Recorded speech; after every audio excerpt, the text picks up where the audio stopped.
So, good morning, everyone. Please, may I ask you to take your seats?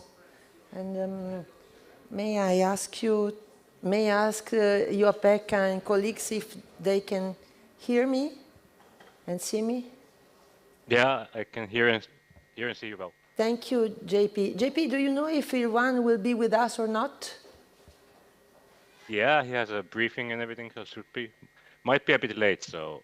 Okay, it's okay. We are all late, so it's We are perfectly in line. Thank you very much. Okay. Thank you.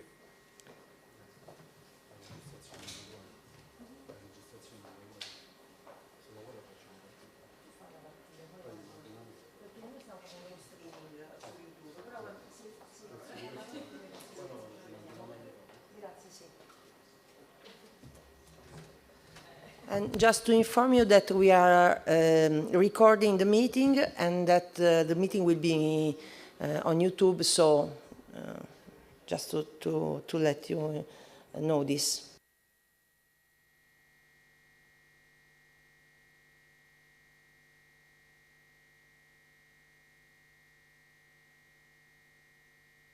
So good morning, everyone, and thank you for being with us. Welcome to this final meeting of ROADMAP2 project, and welcome to my department. You are here in the operational headquarters of the Italian Civil Protection Department, and I'm here also on behalf of my head of department, Dr. Fabio Ciciliano. I talked with him yesterday, and he was thinking to be with us this morning, but due to the emergency, maybe you read on the newspaper, we had an explosion yesterday morning on a fuel reservoir, so he is involved in this emergency, and I'm here on his behalf also to say you welcome. As you know from the program, we will open this meeting with the voice of DG ECO. Irvan Martelli is expected to intervene remotely. Then I will give a not so brief, but not so long as well, introduction and main summary of the project. And this will be followed by comments done by Juha-Pekka Iapola, who is our friend and officer, project officer by DG ECO, and he followed us since the beginning, and he was very present, and I thank him very much for his collaboration. Then there will be a moment for our group of experts, the CEO group, for the evaluation of our good practices and for advice on these group practices. We have 4 people with us, 3 are in person and 1, Veronica, is online. And this conversation with this friends and experts will be led by Domingos Viegas. Then after a break, we will go through details referred to the several work packages and the results that we obtained during the 2 years of activities. Then the final part of the meeting is focused on a general discussion and also for the possible future development of these activities. And this will bring us to lunchtime, to the end of the meeting. So I think that we can start. I don't know if, yes, Irvan is there. So if he is ready, I can give the floor to Irvan Martelli, who is the head of the unit of DG ECO, who is in charge with the knowledge center, knowledge network, sorry, and with which we have been working for these 2 years. So Irvan, if you are there, the floor is yours. Buongiorno a tutti, good morning, thank you. Buongiorno. Thank you very much for organizing this workshop today. I very much welcome all participants and the other speakers. I really would like to thank the project coordinator for hosting the workshop. And I am grateful that we are able to contribute online, since we could not come for the event in person, unfortunately, at this moment of the year that is extremely busy in terms of projects to be finalized. I would like to say a few words about the project, about ROADMAP2. from our perspective, over the past 2 years, since the start, it has been a very good project, and its outputs have been widely used and circulated within the Commission and the larger civil protection community. I would like just to flag that I had the pleasure and the honor to be in Italy for the peer review in May of this year, and meet a number of the stakeholders of the project. It was for another reason, it was for the peer review, but still, indeed, I could see the benefits. You know that we are at a new moment for the European Commission, with a new commission that has been confirmed with President von der Leyen and our new commissioner, Mrs. Labib, that has been confirmed also by the European Parliament. It is a moment where the question of societal awareness and investing in citizens' risk education is of great importance. It was already the case for a few years, since notably the disaster resilience goals and the flash reports on good practices of communication in disaster risk management, and also another report on practices of engaging people in vulnerable situations in DRM that have been very timely. And they will really inform what we do now. I would like also to emphasize that beyond DG ECHO, my DG, the DG for Humanitarian Assistance and Civil Protection, the colleagues of the Joint Research Center, most of them are located in Ispra in Italy, have been very happy to collaborate on the different foresight techniques reports on the webinars, as well as listening to the scenario analysis webinars. I am sure also that the local workshops and exercises, such as the one on multi-hazard in May 2024 in Italy, have been successful to building the capacity of the actors involved. Let me tell you a few words about our work in ECHO, about the knowledge network that you mentioned, Daniela. So the knowledge network, in our perspective, it should be an innovation catalyst and a partnership facilitator. What do I mean with this? Take the example of the extreme weather and floods in Spain recently, as well as the intense wildfires in Portugal in September. That let people that were involved remember of the of wildfires of same magnitude in 2017 that led to 100 deaths. But this year, no death. So if you take the example of these examples of these events in Spain and Portugal, these are very clear examples why projects like ROADMAP are needed. With climate change, we need much more common and shared understanding between all the civil protection community in Europe, and shared understanding of past scenario and also the good practices to which the decision makers can refer when they take decisions. So again, the activities that you had in the context of the project are timely and very relevant. The mission of the Union Civil Protection Knowledge Network that we have since 2021, the first reference was in 2019, so only 5 years ago, but the reality of the knowledge network was 3 years ago that it started, is to build a bridge between science, policy, and practice at the service of the civil protection community in Europe. One clear way it can be done is by leveraging partnership between technical experts that are inside and outside the mechanism, the UCPN, through projects like ROADMAP.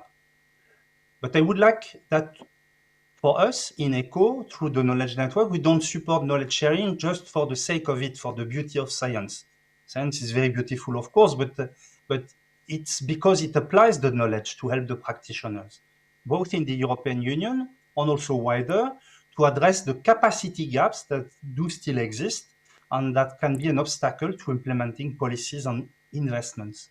So it is in that sense that the knowledge network is a hub connecting and leveraging the expertise that is available across the UCPM.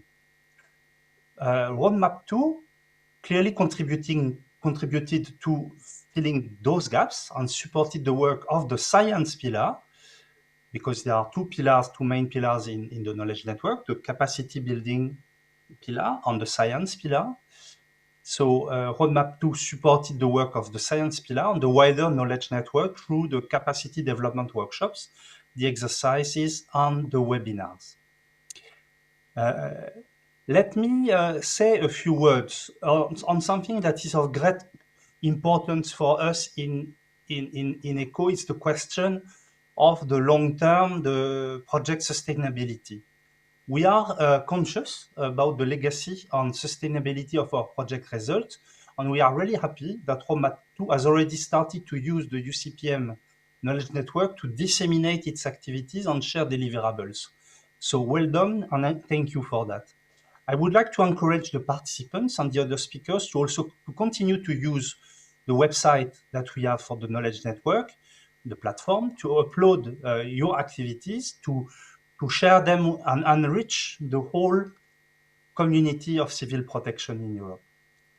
I would like really to thank the organizers of the workshop, the Italian Civil Protection Department, of course, as coordinator, and the whole consortium of the project. So also the Italian Center for Research on Risk Reduction, the University of Stavanger in Norway, ADAI from Portugal, the Association for Development and Industrial Aerodynamics, and also the University of Tartu.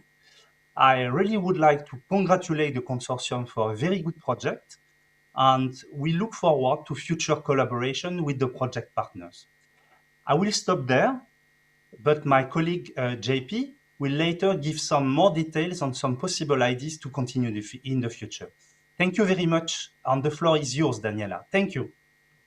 Thank you very much, Iran, and for your insightful comments and ideas. And I have to say that it has been a pleasure to work with you with these 2 years. The collaboration has been always very easy, and it was a pleasure. So thank you very much. Now it's the moment of my presentation about the project overview. So I'll share the screen.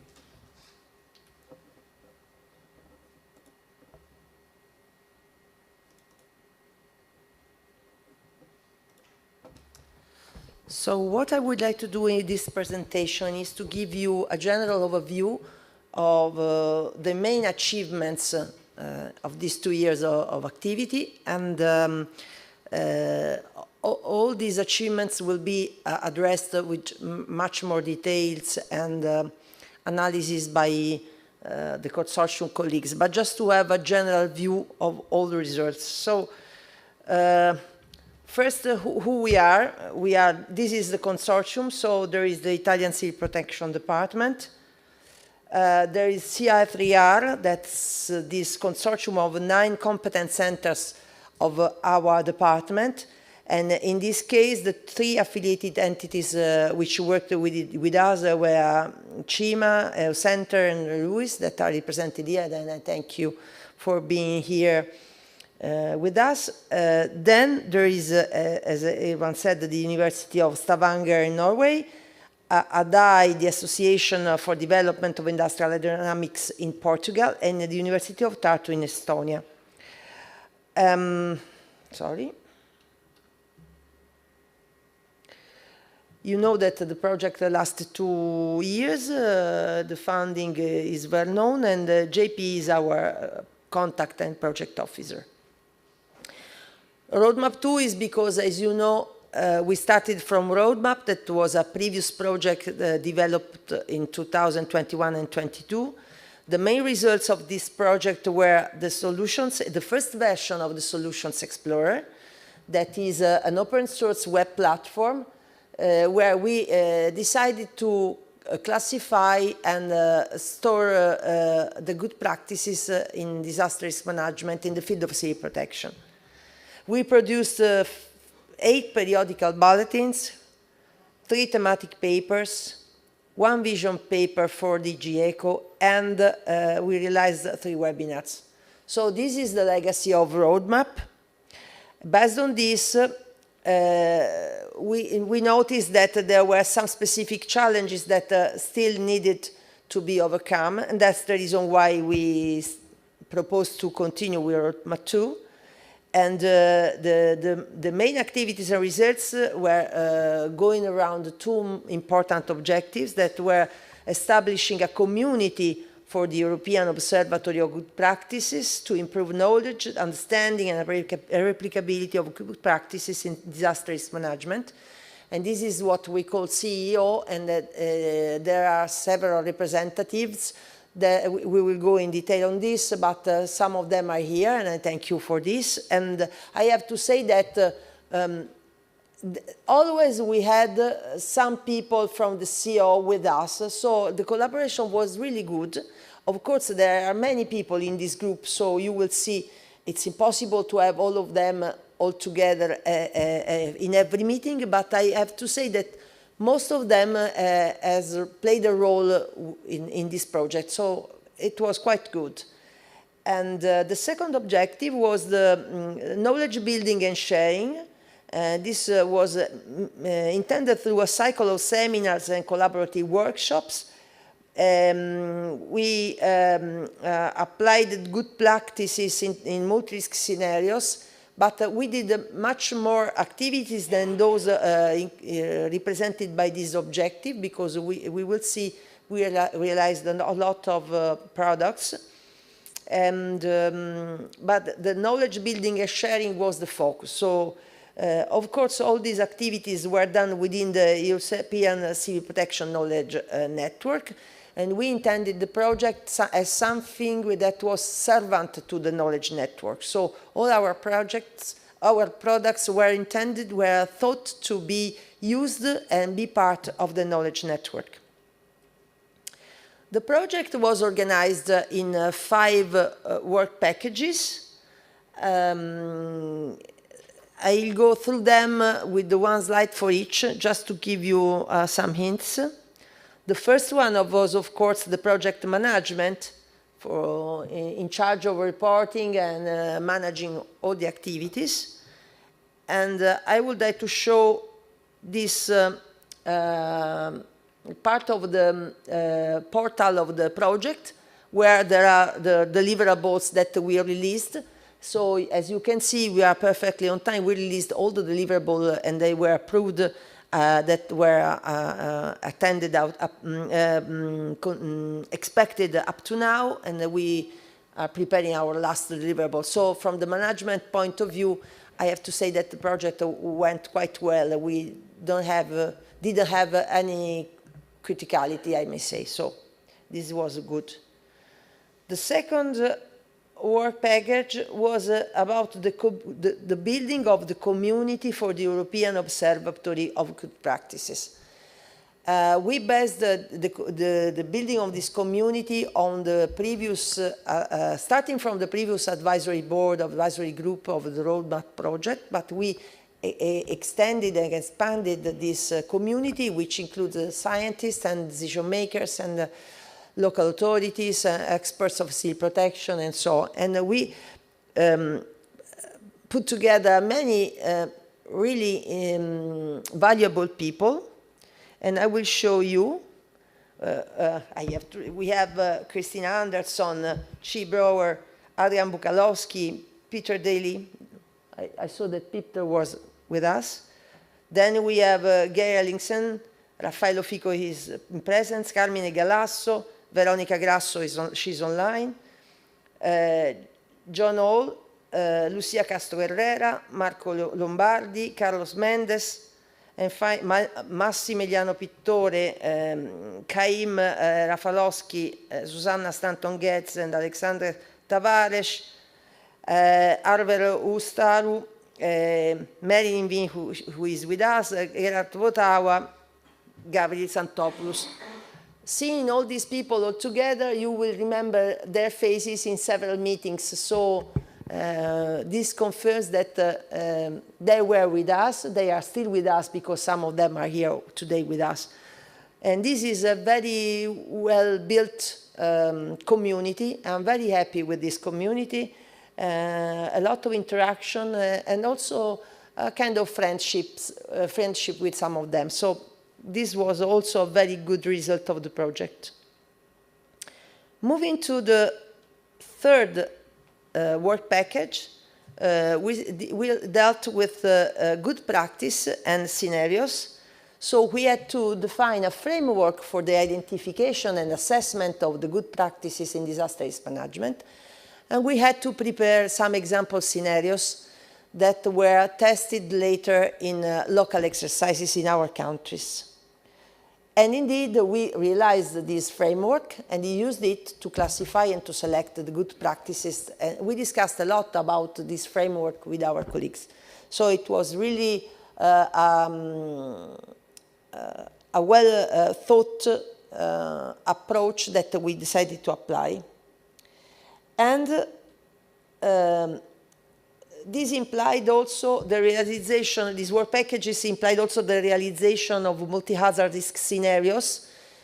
I just to remind that all the project is in the perspective of multi-hazard and multi-risk approach. And that's the reason why we touched many hazards together in these scenarios, and this is the reason why we are, our partnership is composed by STEM science and social science working together. So the approach is holistic and the approach is multi-hazard and multi-risk. We realized the 4 example scenarios, and we used then tuning a little bit these scenarios in 4 local exercises that were carried out in our countries. In Estonia, the scenario was about a cyber attack on the information system, further complicated by human errors, so pensions and allowances were not paid for more than 2 weeks, key critical infrastructures were involved, information system, and so on. This was the scenario that was then addressed in the exercise. In Italy, we worked with a scenario on the northeastern part of the country with a flood followed by a minor earthquake. So we addressed with a quantitative approach a scenario evaluating the role of reinforcing levees and seismic retrofit of building to measure the differences between the 2 scenarios. In Norway, the scenario was an external military attack against a part of the Norway with sabotages on critical infrastructures, refineries, platforms, so also pollution. And this caused the displacement of a huge amount of people.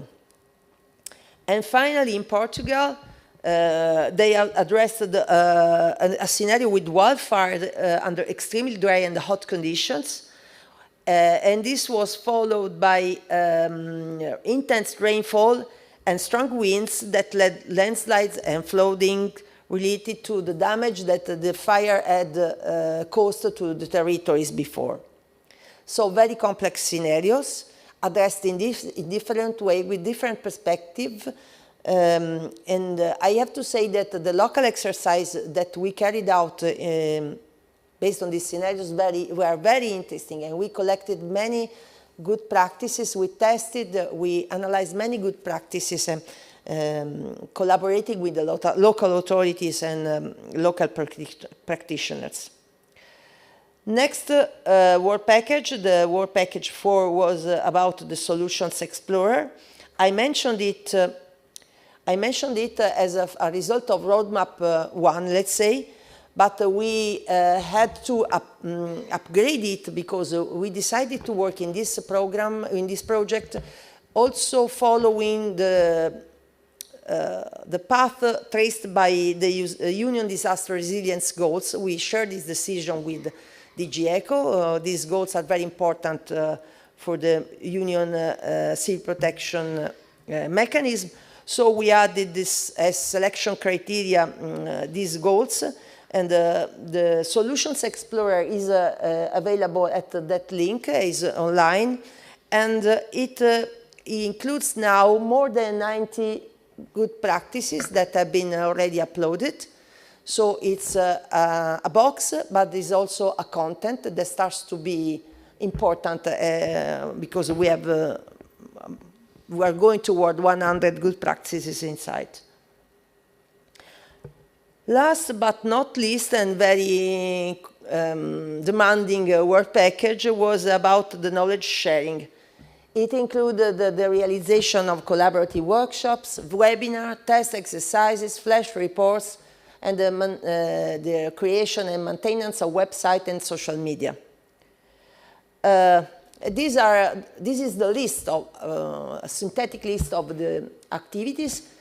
We carried out 2 collaborative workshops, one in Estonia and one in Stavanger. 3 webinars were realized. These are the titles, and as everyone said, they were very interesting, and a lot of people attended these webinars about foresight in disaster risk management, good practices in risk and crisis communication, and scenario analysis in disaster risk management planning. We organized 4 local exercises, all performed during this year.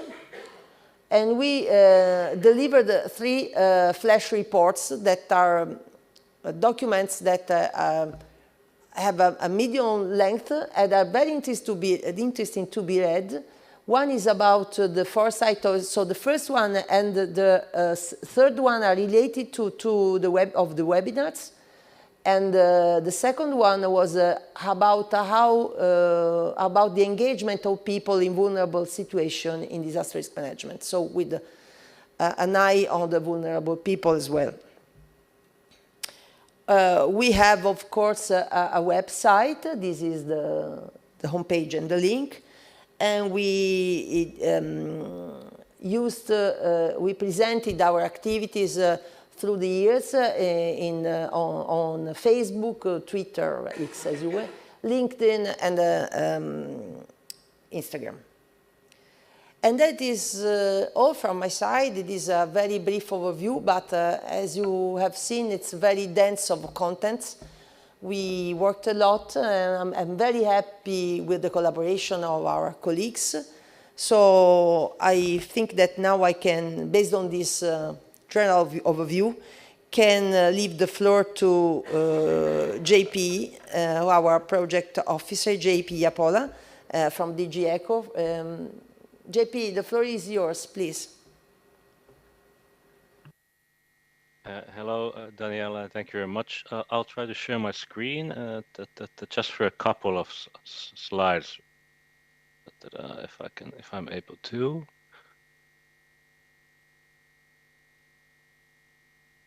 And if you can confirm that you can see it, I assume, Daniela. Yes. Yes. Now we see it. Okay. Nice. Yeah, good morning, everybody. Indeed, my name is Juha-Pekka JP from DG ECHO, and I've been following ROADMAP2 since the beginning. But I assume many in the audience already know that. And I don't want to too much reiterate what everyone already said in the beginning. But maybe if you in the speech if you lost some points, but I'll mention a few like results from Commission viewpoints or emphasize them again more. That let's say compared to an average ROADMAP2 results, whether they be webinars or exercises or periodic bulletins and reports, they've been shared, let's say, a lot more within the Commission and the wider civil protection and disaster risk management community than usual. Mostly because, like everyone said, they have been very timely, and also their quality has been good, and they've been quite appreciated among our colleagues. And I think everyone was mentioning this one interesting incident or timing was the practices of engaging in people in vulnerable situations in disaster risk management. I think it was a pure coincidence, but in any case, it came like a week, or I think within a week of a council meeting where a similar need was emphasized. within the EU and the member and participating states, that we should focus more on that aspect. And within a week of that council meeting, ROADMAP2 already had produced a report, so it was very nice to share it at that point, that we have one of our projects working on that. But similarly, the good practices on communication has been with the Eurobarometer, and I think everyone also mentioned the Commission's new priorities, that risk communication and the public have a need to know a lot more about risk communication, or how they should be prepared about it.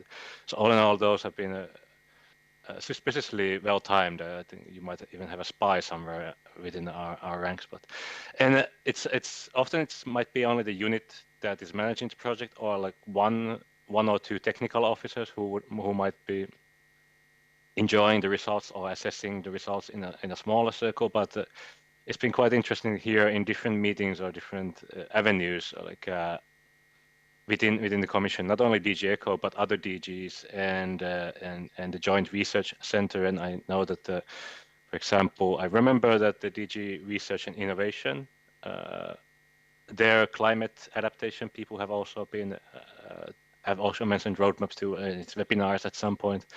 And also the Joint Research Center has been very happy to collaborate on different on some of your products. And I think the last one I remember is and some of these are like the late results you already did, and not to say anyway that the first results you did during the first year wouldn't bad either. But the latest one I remember is the scenario analysis webinar, which was very our own scenario building colleagues, as well as the JRC's migration scenario analysis colleagues, were very interested to hear different outtakes on that.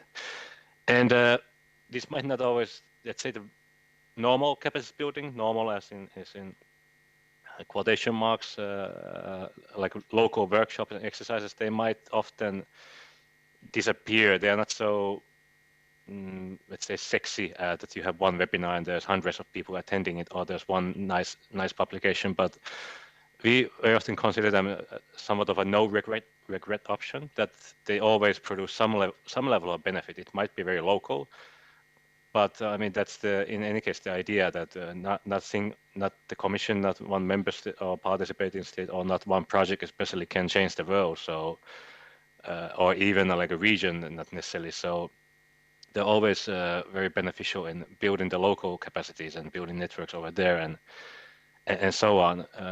So I would say, in summary, I think I mentioned this somewhere in the middle already, that the ROADMAP2's results from our viewpoint and my viewpoint and our colleagues' viewpoints has been way more positive than average when comparing to all the other projects. And I'm sorry to single out just the Estonia workshop, but that was the one I had a chance to monitor in person, because I said this already multiple times, that the Commission nowadays has less travel money travel money than the projects, which might be actually good. But the aspect over there was very, first of all, you could see clearly that it will serve a local and regional benefit, but also sharing good practices between other nations too as well. But also the topic of disabled people or less disadvantaged people, like blind and those in retirement homes or what, and so on, was very, let's say, cutting edge at the time. And so my reporting about that was very widely well received as well. But I think everyone mentioned a lot of these already, so it's not too much focus over here. If I can change the slide. And everyone promised I would give some maybe ideas or possibilities to continue. As many of you know, ROADMAP3 is still officially in a reserve list for the proposal you named as ROADMAP3. Continuing this project is still officially in a reserve list mode, but the year is getting so close that likely there won't be additional funding coming that DG ECHO could fund it. I mean, there's always a small possibility, but to be fair with everyone, the window is closing on that, and the official decision might come very soon. But if we talk about very basic ways to possibilities continue, already been mentioned or discussed with some of the partners that, of course, ECHO's next knowledge for action in prevention preparedness calls will open in early 2025, likely in February, and Info Day in January. But I wouldn't consider only that there's one avenue only to continuing the same project, because that might not also, the evaluation committee might not always understand why it does have to be the same project modality, because all of them serve different purposes. So for example, using the technical assistance for disaster risk management, so-called track 1, aka single country grants, might be interesting in some of the partner countries to test out the methodologies or the methodology on good practices, or put some of them into use. It will also open in early 2025. Horizon Europe next calls, the Cluster 3 Disaster Resilient Society calls. I'm quite sure that they always open in June. So the next one will open in June 2025. And I know that there will be topics that will be very interesting to use ROADMAP 1's and ROADMAP 2's database, or like your knowledge and your gathered network already over there, that it will be a very huge benefit in one of those calls. And they will be relating to what Erwan was mentioning about the Commission's priorities. So that is one possible avenue.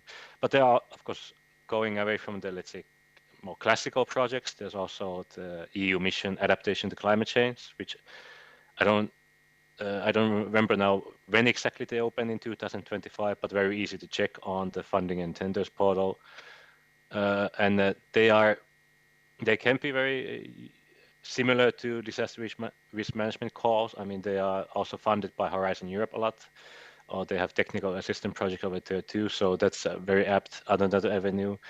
And this is rather, I don't know if it will fit, but again, testing the methodology and using the knowledge you gathered already, the so-called technical assistance for financing facility for disaster prevention preparedness, or very shortly for TAF, which finances short projects or short webinars, short workshops. So that might be very interesting to build up on the methodology and knowledge gathered already.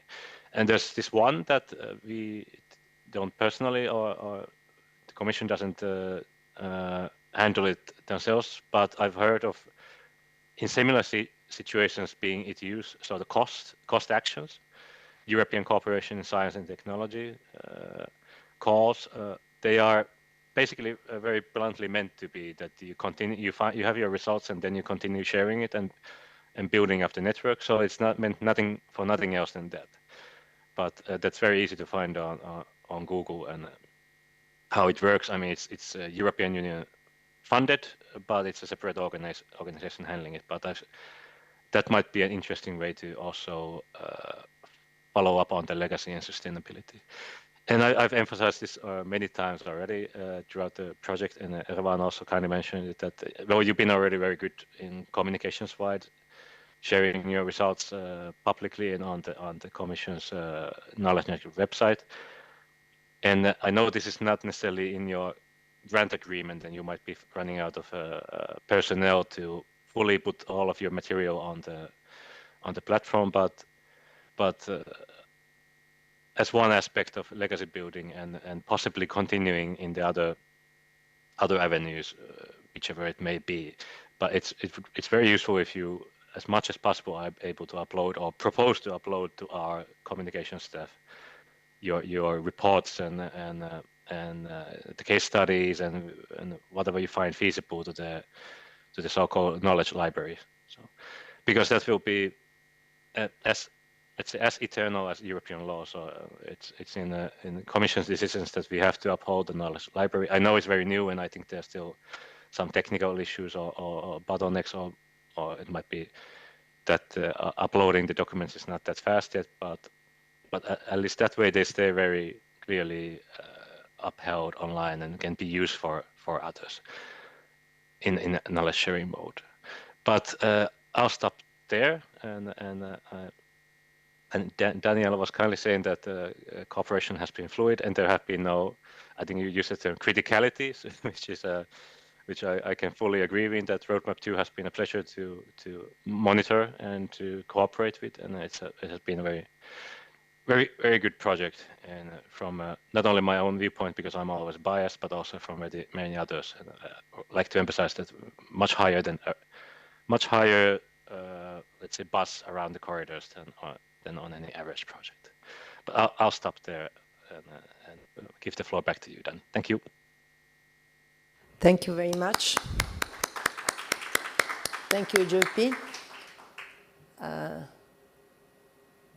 It was a pleasure also for us to collaborate with you.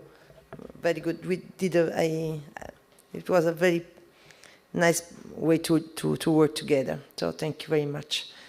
And now let's change a little bit the scenario, because we would like to start a conversation now. So something less one direction, but something more multi-direction conversation. So I would kindly invite Domingos Viegas to come here, and also our distinguished components of the CEO. So Marco Leonardi, please take your place here. Marilyn, Raffaello, please take your seat here.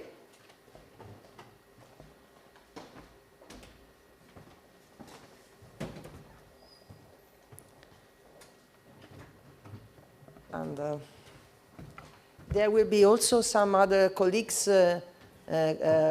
remotely connected. For sure, there is Veronica Grasso, but maybe I saw also, I don't see the name now, but maybe Gary was there, and also Peter Daly, maybe. Yeah, Gary is there, he reacted, and Peter Daly is there. So if you want to intervene, please raise your hand. Now we have the names on the screen, so we will see that there are hand raised in case. And I leave the floor to Domingos. I'm there. If there are some hand raised, I'll tell you.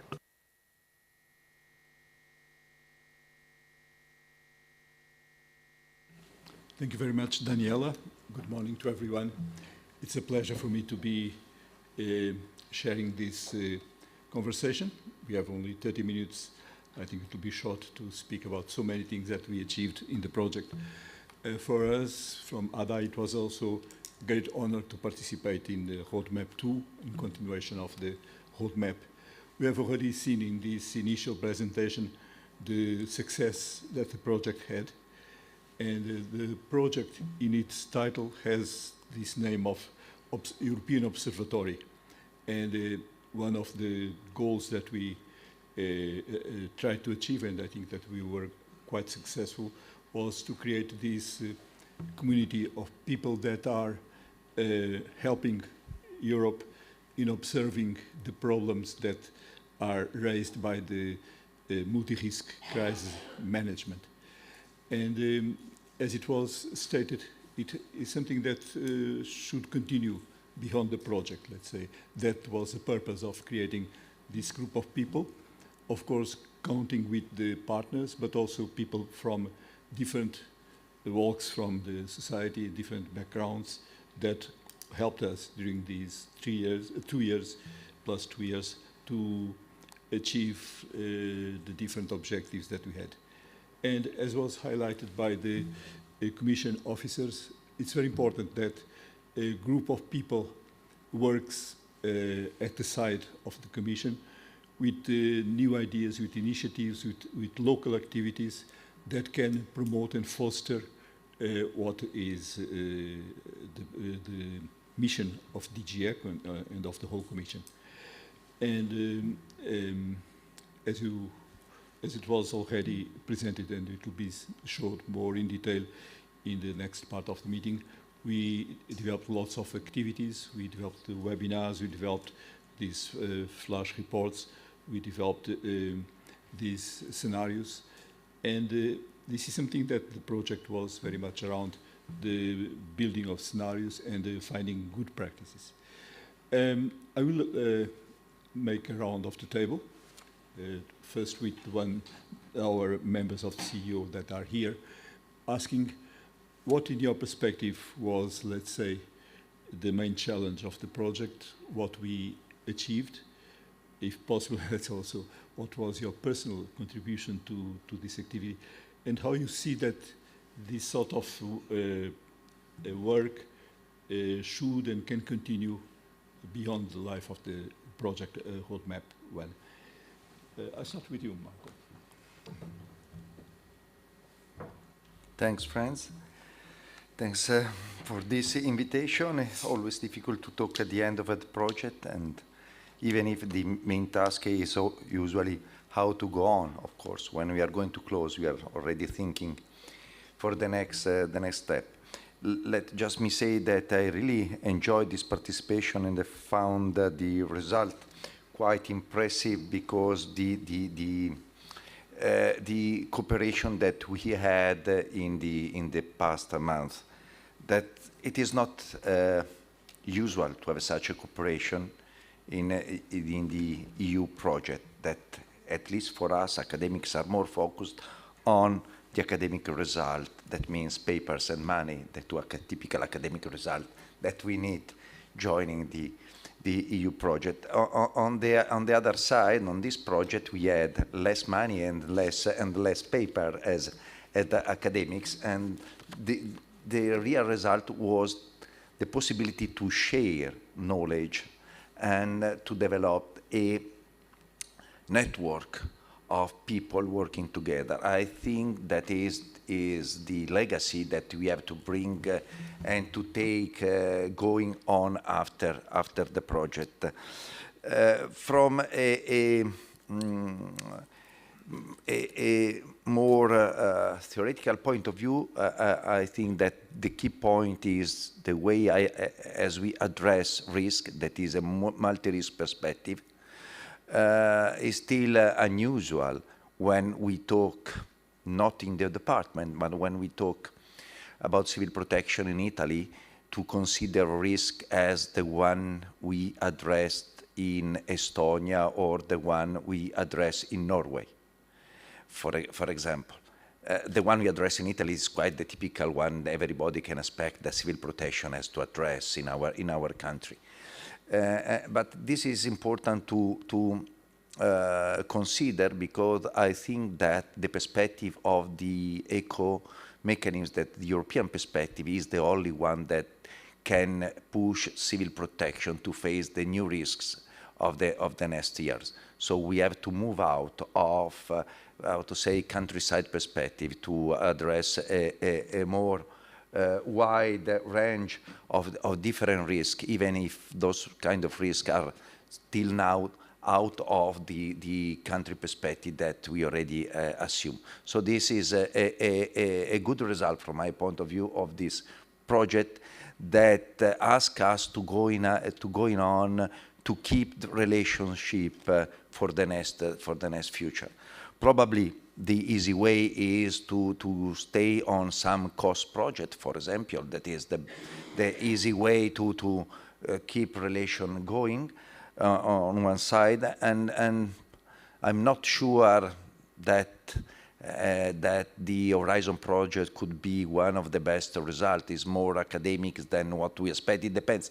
We have to change in some way, reshape the consortium, because of course a Horizon project need much more result in terms of papers and theoretical production than one we are used to develop in this kind of projects. So probably we have to move to a different perspective. For sure, a cost one will be an interesting one, but but on the other side, we must keep together with relation going on the database that we start.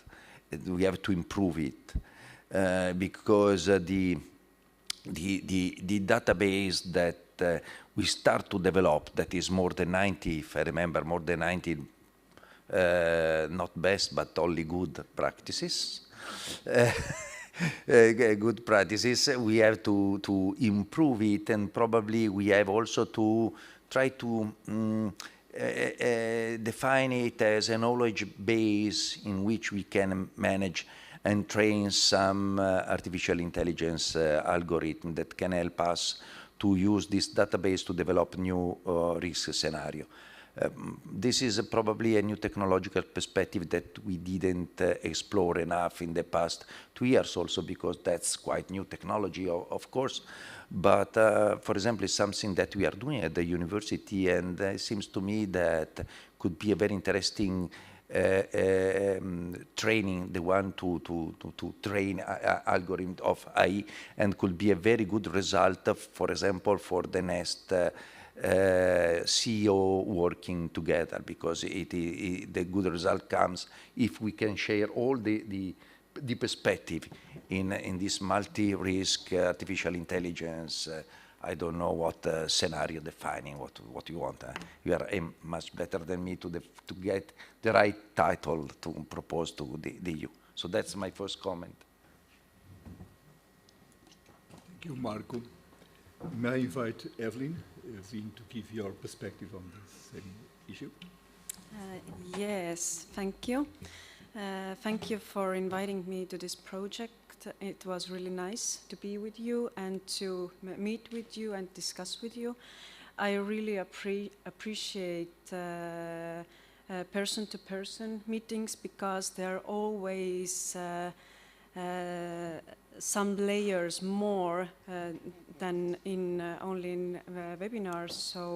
So those conversations after the workshops or between the workshops, they are always giving you something more. So I really thank you. But if we are thinking about the future, then I guess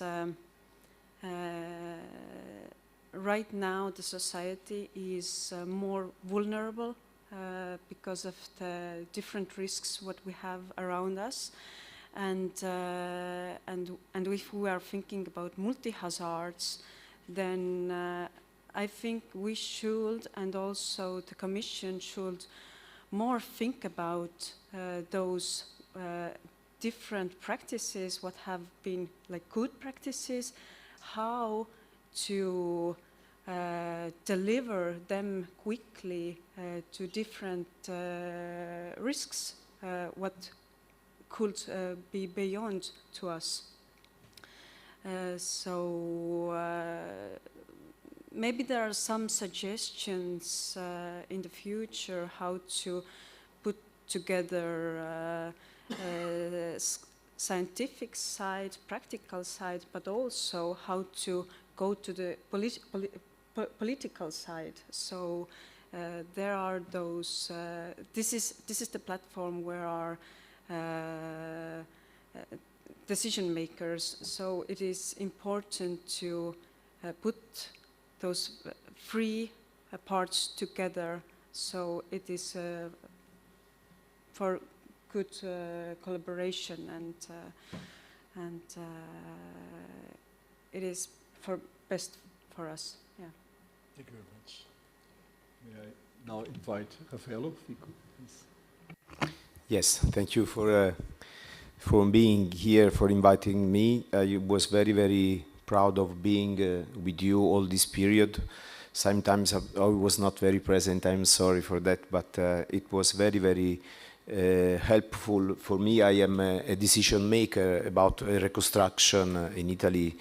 Then all these comparisons and sharing of experiences, practices, for me and for the territory that I am working with is very, very relevant, because sometimes we are very, very too much involved on the field, and sometimes we lose something. So with the comparison between states, institutions, researchers, it was very, very helpful for me to reflect about what we are doing.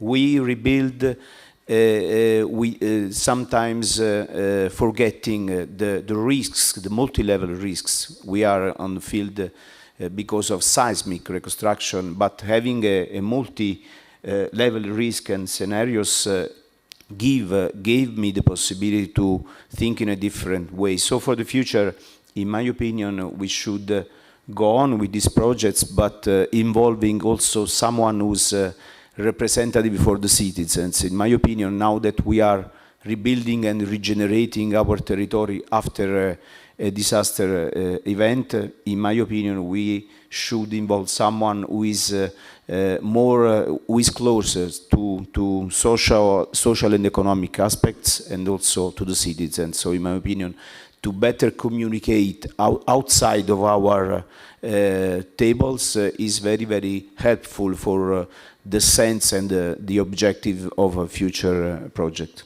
Thank you. Thank you very much, Raffaello. May I now invite Veronica Grasso? I think you are online. Hear me well?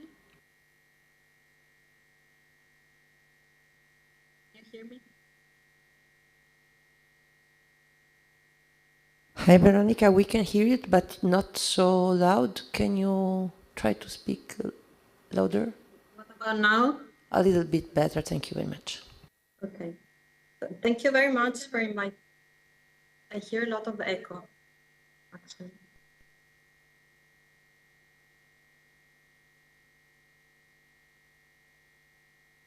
Is there a way to reduce the echo?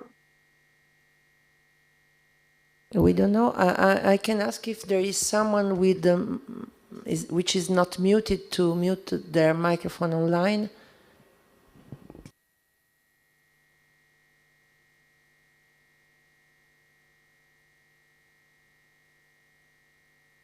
Is it better now? I can try again. No, I hear my voice coming back. It depends on you, they told me. The technical side told me that maybe you have two microphones open.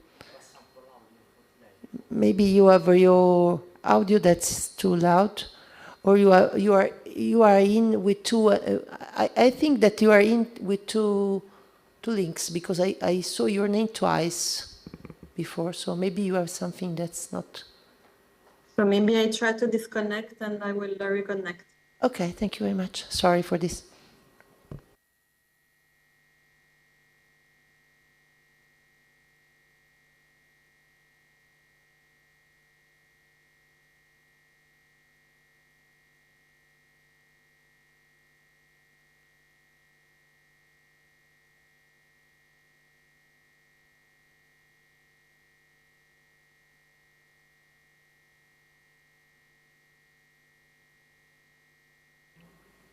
Okay.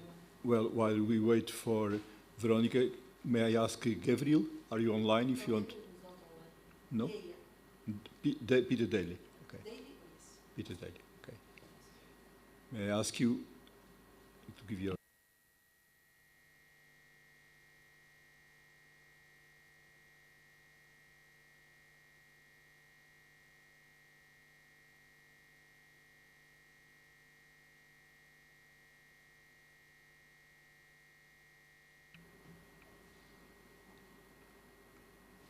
Peter Daly, can you hear it?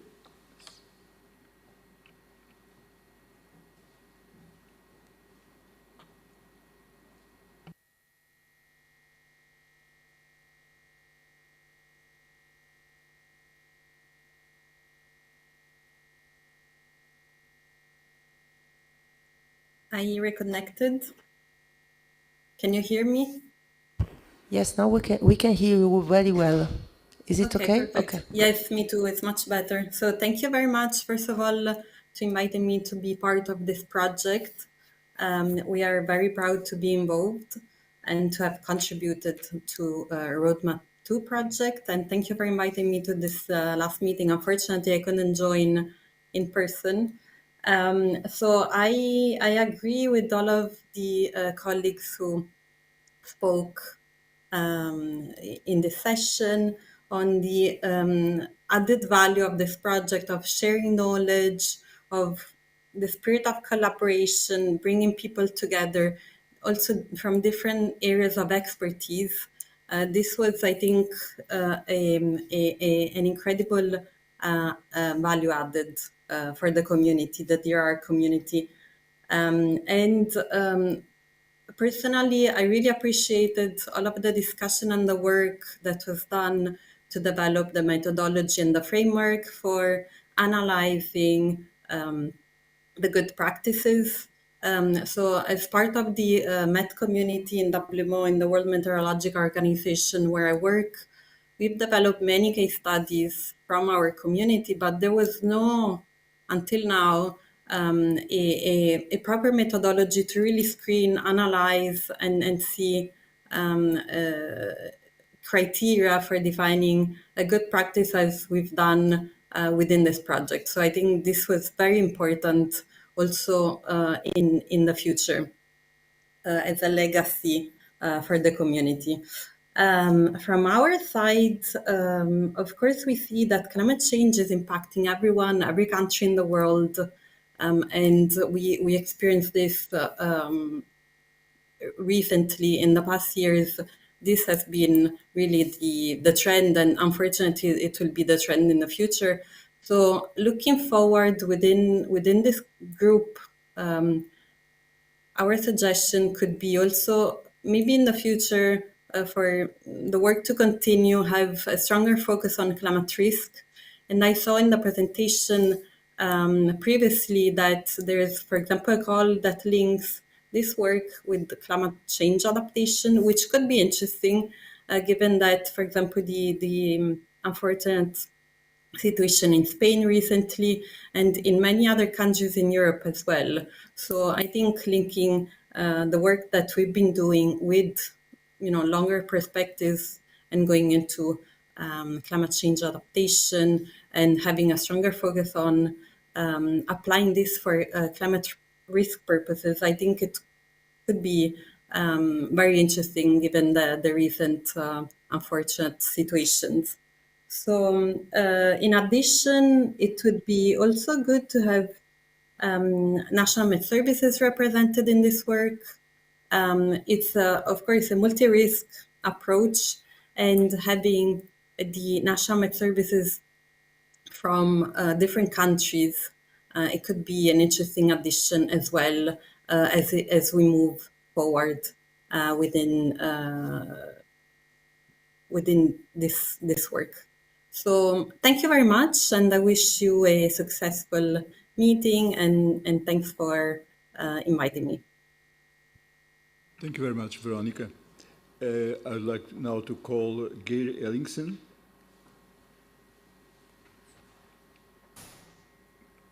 Yes, good morning, buongiorno. I hope you can hear me, and greetings from cold Oslo and Norway. First of all, I'm sorry I cannot be with you in Rome for these 2 days, but I truly appreciate the invitation to the project and, of course, different activities that the project has been performing. I have unfortunately not been so involved in the work, so I will keep my statement very short, but I just want to express my gratitude for the work in just bringing together, as some of my colleague speakers have already mentioned, bringing together what I would say the thinkers and the doers, bringing together academia and practitioners, to me is of invaluable importance. And this is in general, but more specific for the ROADMAP and the ROADMAP2 project. What I really appreciate is the focus and emphasis on what is working, and not the maybe more traditional what is not working and what is failing. I think we still have a way to go to focus on what worked well and then elaborate why did it work. Because I truly believe that there is no copyright on good practices. They should be free to share. and really focusing on this rather than, worst case, copying each other's mistakes. I think we have already discussed this. The quality of the work in the roadmap connected to good practices should be, as far as possible, linked to the lessons learned process that is ongoing within UCPM and the Commission. And this goes for the lessons learned process and also for the dissemination through the Knowledge Network platform. And I'm happy to see the roadmap site already on the platform, and I do hope that the work that has been done with the good practices should be a source for input to the lessons learned process and the dissemination on the platform. Personally, I've learned a lot. I've appreciated to meet all of you, and I do believe one of my key takeaways is a quote from the fellow panelist Marco, who said something that I think is really something to bear in mind in these times, and he said risk is inclusive. And I think this is really a good statement, at least something I will bring with me.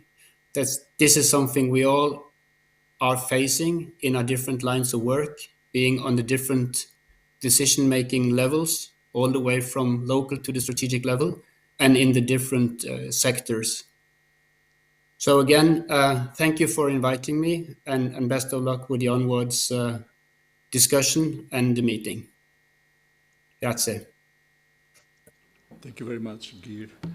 I don't know if there is any other member of this CEO online.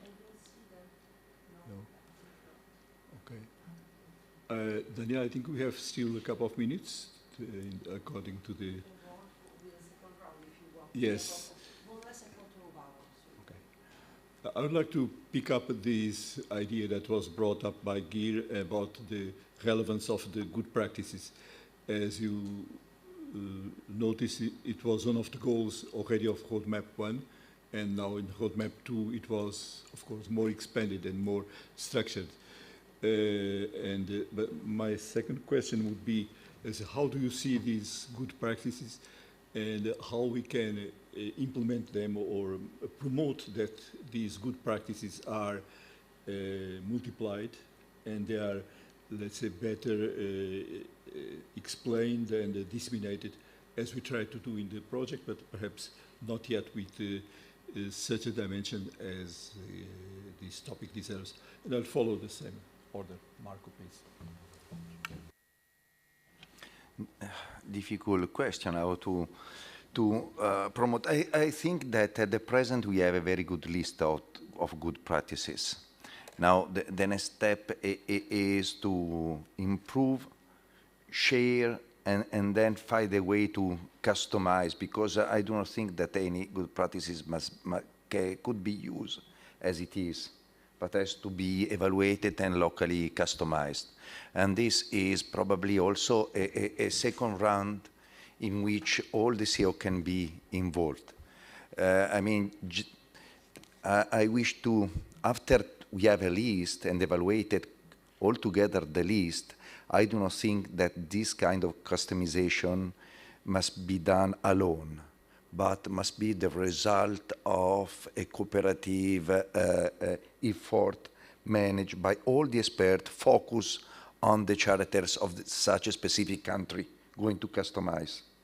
But anyway, not alone, because if not, you are going to, how to say, to apply your bias on the evaluation of the best practices, not to have enough discussion and help in the customization process. But it is something that we need. And this also, from my point of view, could be a second step in facing the third one in the next future, that is to have a more, not at least, but an already common European perspective on the practices. In some way, if Europe is, from a political point of view, is not a country, is not one country, politically speaking, but in front of common risk, we are one country. And so the third step is the one that, at least facing risk, we have to put together this knowledge and practices to get one common effort facing the same risk that are going to be more homogeneous and more risky, more risky and more homogeneous in the future for all us. Thank you.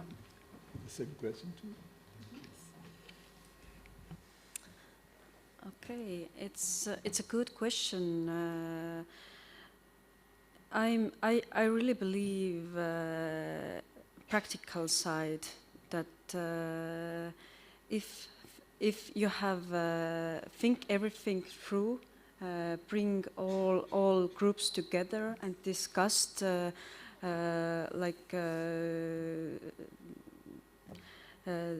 I say, if table exercises bring together different target groups and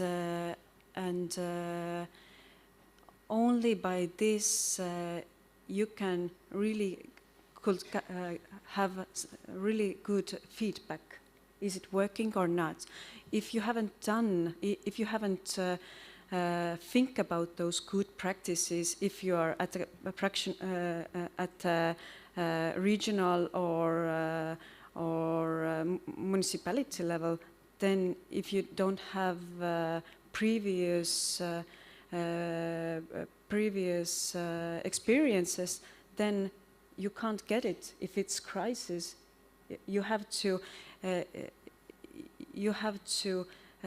felt it. You have to think about it, and then if it's crisis, then you are deciding what I will now having, and it's important to think through every step. It's more complicated and it takes time, but there are bringing people together. They are more committed, and there are synergies between them. But yes, every branch of practices, it should be targeted somehow. But in the system there are layers, and it's good. Yeah. Yes, you touch a very relevant point. Sorry. You touch a very relevant point. Before I was talking about citizens, so the communication of our activities, of what we are talking about is very, very relevant to what people receives. So in my opinion, the second part should be very, very much about our system of communication in a simple way of complex teams for population. Before I was seeing a video, Rui Pigno, I can mention you, because a very, very complex point of an isolated system in L'Aquila struck by earthquake in 2009. They tested a real building with a pushing system, then the building is moving. That way of communicating in a positive and constructive way about how we mitigate the risk of this earthquake, in this case, is a very effective way of communicating how to prevent risk in a simple way, in a way that citizens can appreciate and understand in a very, very clear way. So, in my opinion, we should work in a second time on these topics. Thank you very much. Now I'd like to invite Veronica.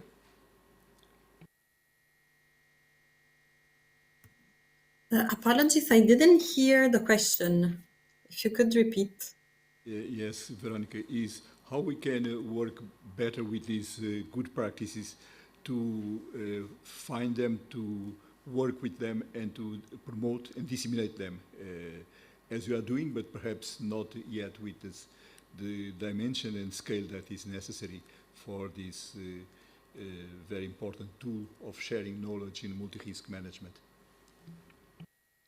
Yes, I totally agree with few comments that were made previously. So one first target group should be policymakers, and the second group should be the community at large, because sometimes this scientific information doesn't reach the people that really need it. So having in mind these two different target groups, so the policymakers that make decisions that have an impact on citizens, but also the community, so the citizens itself, because they are the ones that will at the end need to make decisions to put themselves in a safe situation. So having in mind maybe two different actions for these two different target groups would be an ideal next step.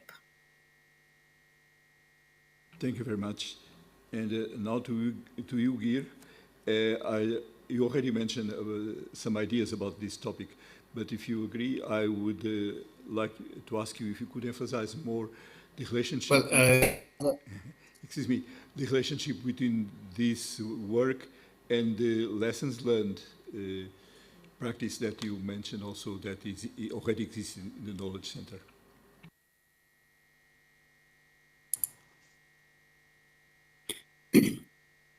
Yes, I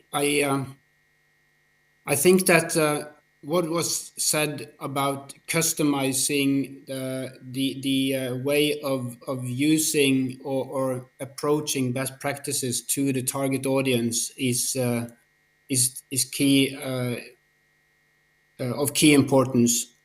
Going into practical implementation, especially in the field and amongst practitioners, just to include, as I know a lot of methodologies already do, to include the focus on what worked during the response, what worked during the preparedness phase that actually improved the response, and also go the next step, asking the question why it worked. So try not to just keep on focusing on everything that worked was fine and dive into rooms for improvement, but also invest more resources in investigating why things are working well and how can we share this to other relevant target audiences. When it comes to the UCPM lessons learned process, which is already, I would say, a well-functioning process, I think that the results of the roadmap can refine and enhance this lessons learned process already. And as the way I see it, with JP connected and the colleagues in the Commission now being well aware about the outcome of the ROADMAP2 project, I'm sure that they will identify some synergies and some ways to include and integrate the work of the ROADMAP2 into the already existing lessons learned process, so they are not seen as two parallel processes, but actually taking the best out of it and improving the process that is already ongoing. Maybe not so structured, but I hope it makes some sense. Over. Thank you very much to all. And before, let's say, closing this conversation, I'd like to also to open to the audience, to my colleagues and co-partners, if they want to add or ask any question or make any comment about this work of the CEO. Daniela, please.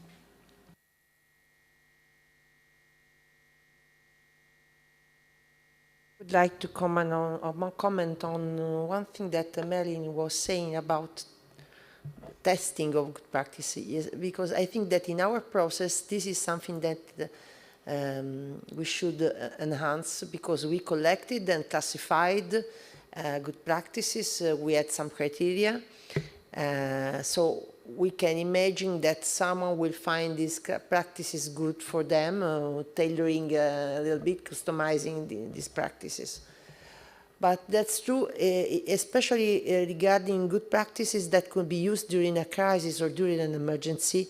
If we want that they are adopted, they should be tested in peacetime before. Otherwise, even if they are there, they will not be used because there's no time to implement during a crisis. So there is a step that I think it's important, and is that when we select the practices, or some people select our classified practices, then one step should be the test to see how to customize and how to use them, especially if they are related to emergency or crisis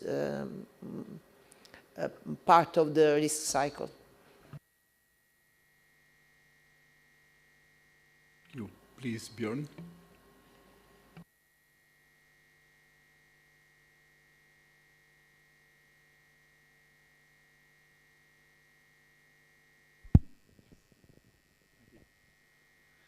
Yes, thank you for this interesting discussion and for the contribution. I think it is fair to say that we have now stored some good practices in some systems, and we might store them in the knowledge library, but we need them as knowledge in action. And as Daniela points out, to test them is important, and it's also important to test them with practitioners in various countries, and in addition, we need then to get them included in discussions, in courses in the civil protection mechanism, national courses, so that they are stored in action. And in that way, when we move from a preparedness phase to a response phase, they are there. They are internalized in experts in the field.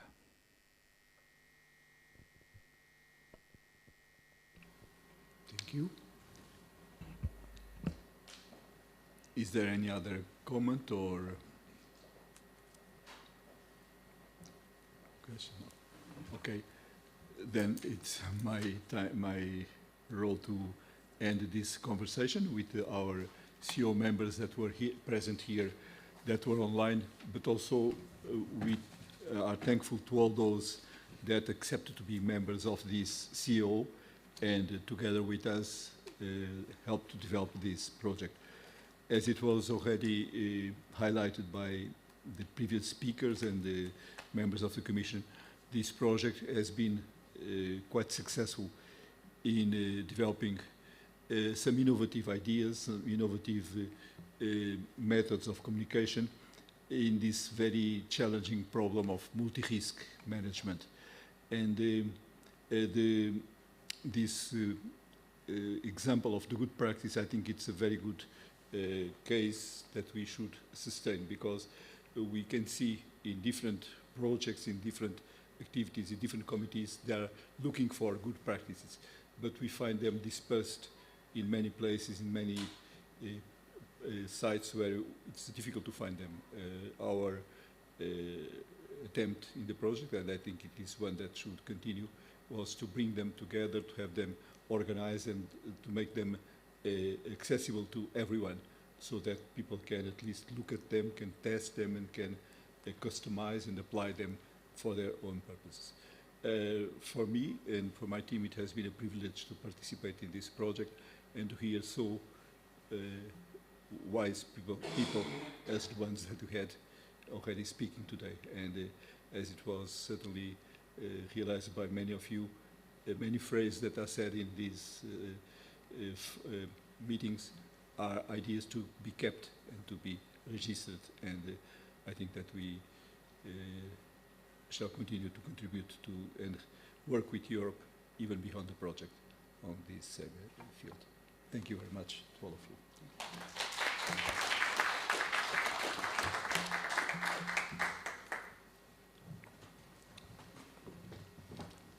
So now it's time for a coffee break. For those who are online, we start again at 11.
Yoo-hoo.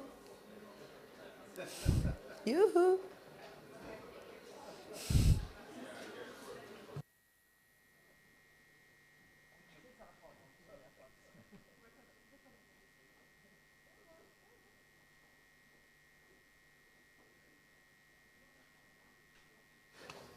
So let's start our second part of our meeting. And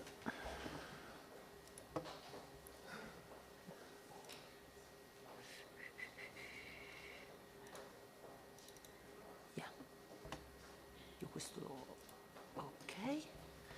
And I let the floor to Claudia Morsut, who is talking us about the Work Package 2 Community for the European Observatory of Good Practices Achievements. Thank you, Daniela. Thank you. For those who don't know me, I'm Claudia Morsut. I'm Associate Professor in Societal Safety and Security at the University of Stavanger. And together with my colleague Bjørn Kruke, we are, in a way, the Norwegian team involved since the beginning of this beautiful and interesting journey. So we were part of ROADMAP, and now we have continued to be together, our esteemed colleagues in ROADMAP2. In this second period with ROADMAP2, the University of Stavanger led the Work Package 2, the Community for European Observatory of Good Practices. So we had the task to put together various expertises to help us to reach the objectives of ROADMAP2. So this was the main goal of our Work Package 2, to compose, establish, and sustain through the 2 years of the project, and hopefully also beyond the project, this community. And the establishment was probably the most interesting part of this work. We could rely, each of us, each of the components within the consortium, on the networks we previously have or had established.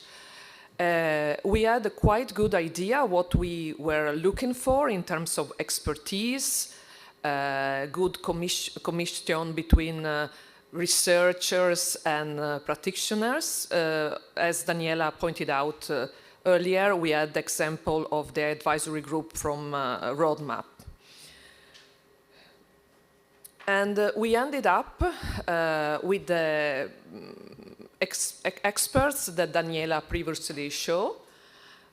We had, at the end, 20 experts with very varied profiles, and this, in my view, was one of the strengths of this group. I didn't see this as a weakness. On the contrary, for us to have such an open, wide, varied profile and this mix of academics and practitioners, or even academics that work on the field for several years, was the best way to boost the research and practical outcomes of this project. And we had also a very good geographical spread, as you can see. We reach experts living and working in 13 different countries. And we reach also a very good, as I said, balance between academics and practitioners. And this allowed us as consortium to fulfill one of the 2 objectives of the project. And when we started to design this CEO, it was very timely that the Commission had just published the European goals for disaster resilience. So it was actually our officer, JP, that kindly suggests us look at those. They were published in February 2023. So we were actually into this preparatory work to shape the CEO. And we got very inspired by the 5 goals, and we started to look for profiles that to some extent, if not totally, were mirroring those 5 goals. And I believe that we actually achieved this pretty well. In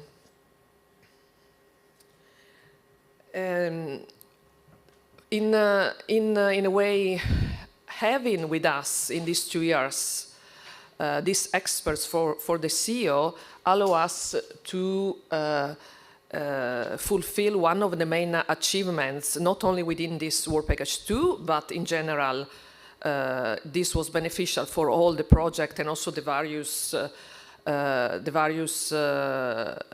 work packages, but I have other colleagues who are going to discuss about this. And here I want to focus a bit on the practical way we, in a way, exploit the knowledge and expertise of these 20 experts.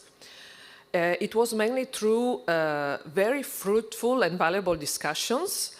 And I have to say that we were also discussing actually during the break, the added value of meeting in person is, I mean, you cannot put a price on meeting actually in person experts and discussing in the same room.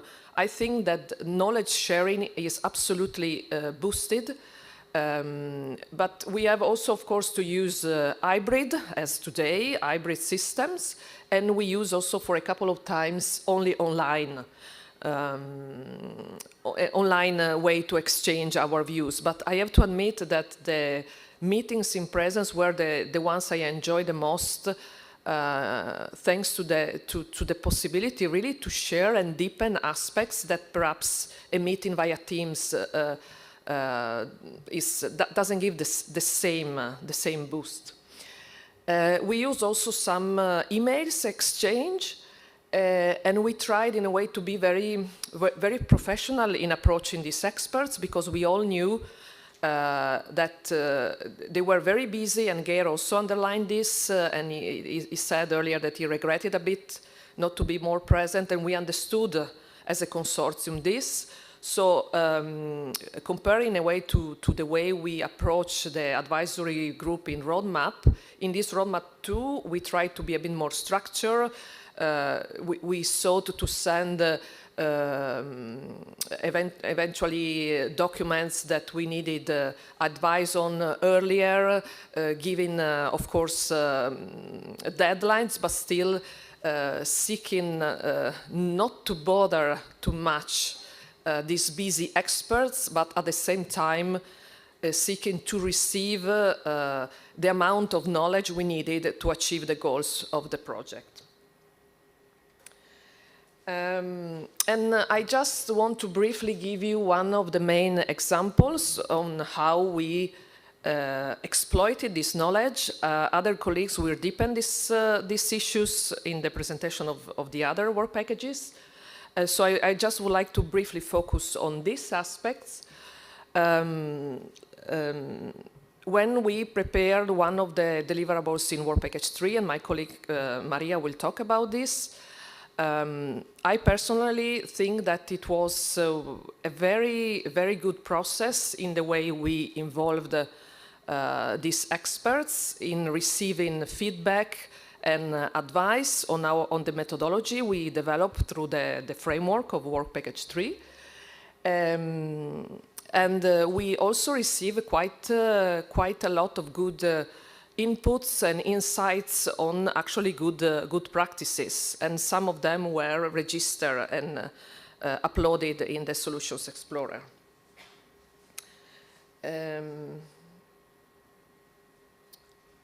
Yes, and I think I stop here. It was just a brief presentation of this work package, and I want once more to thank all the members of the CEO, both those who are sitting here, those who are following us online, because I think it was remarkable the way they support us and follow us, and the openness and the professional way we could discuss about all the issues of ROADMAP 2, also with a very very much open-minded process. So thank you for this, and I give the floor to the next presenter. Thank you.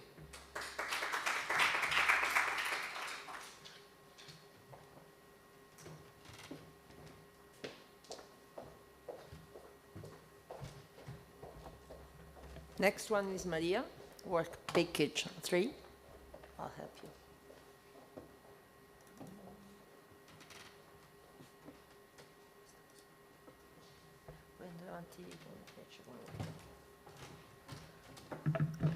Thank you, Daniela.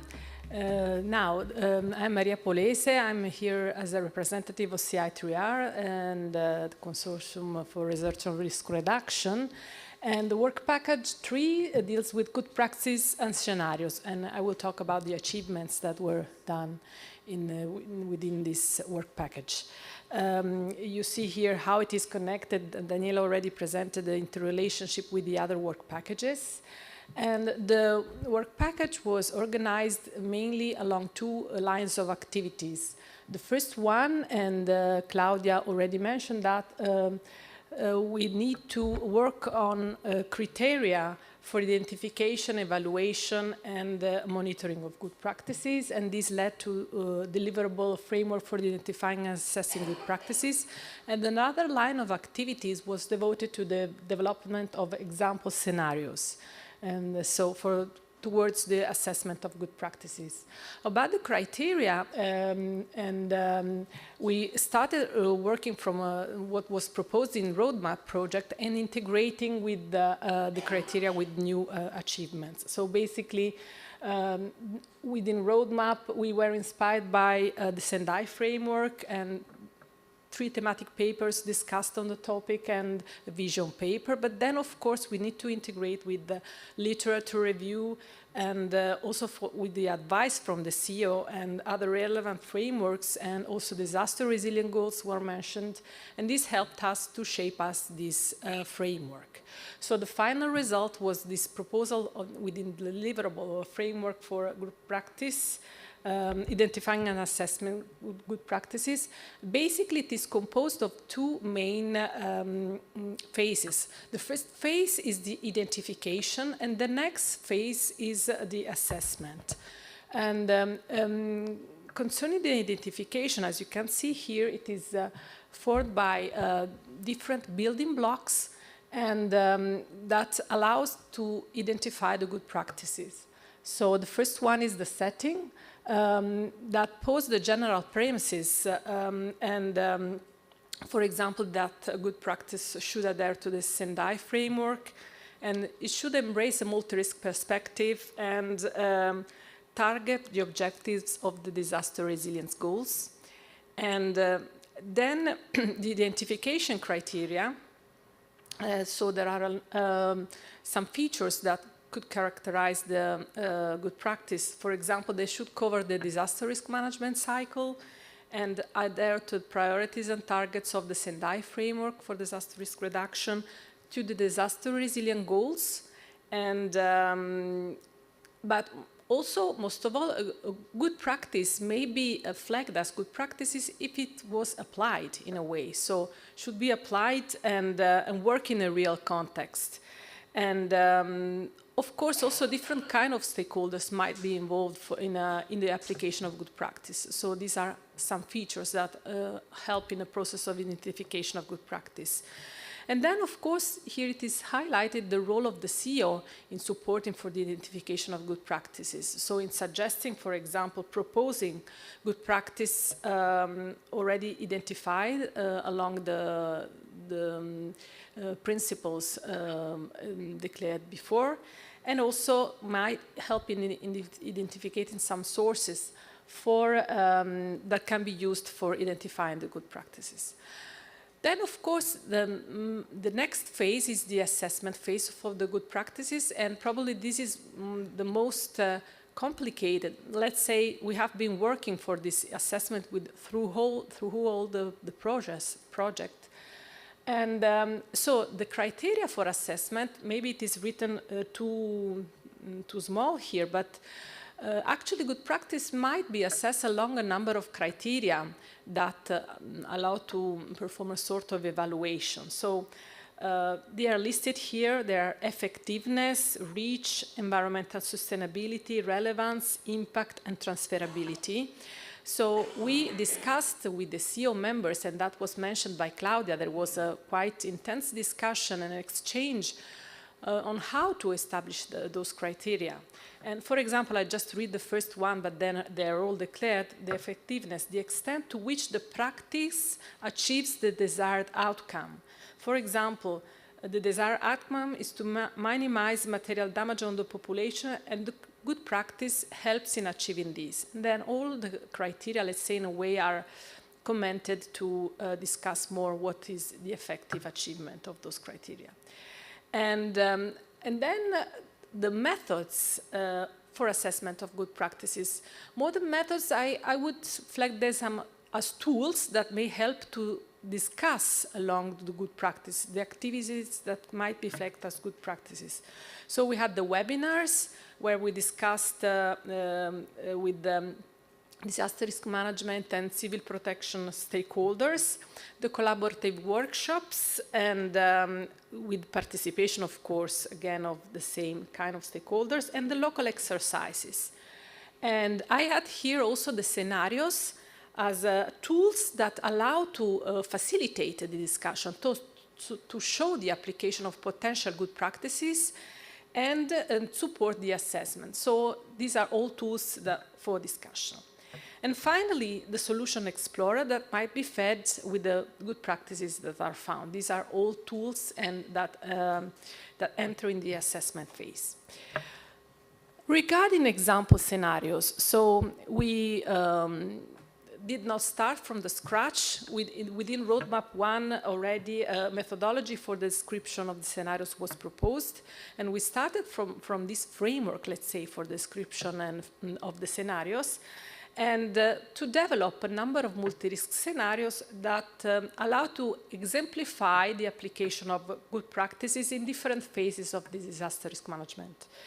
And so we should develop different types of scenarios, and this was declared, when possible, a simulation-based approach should be applied, and we will see that in some cases it was possible to apply this simulation-based and also to allow the comparison of alternative scenarios.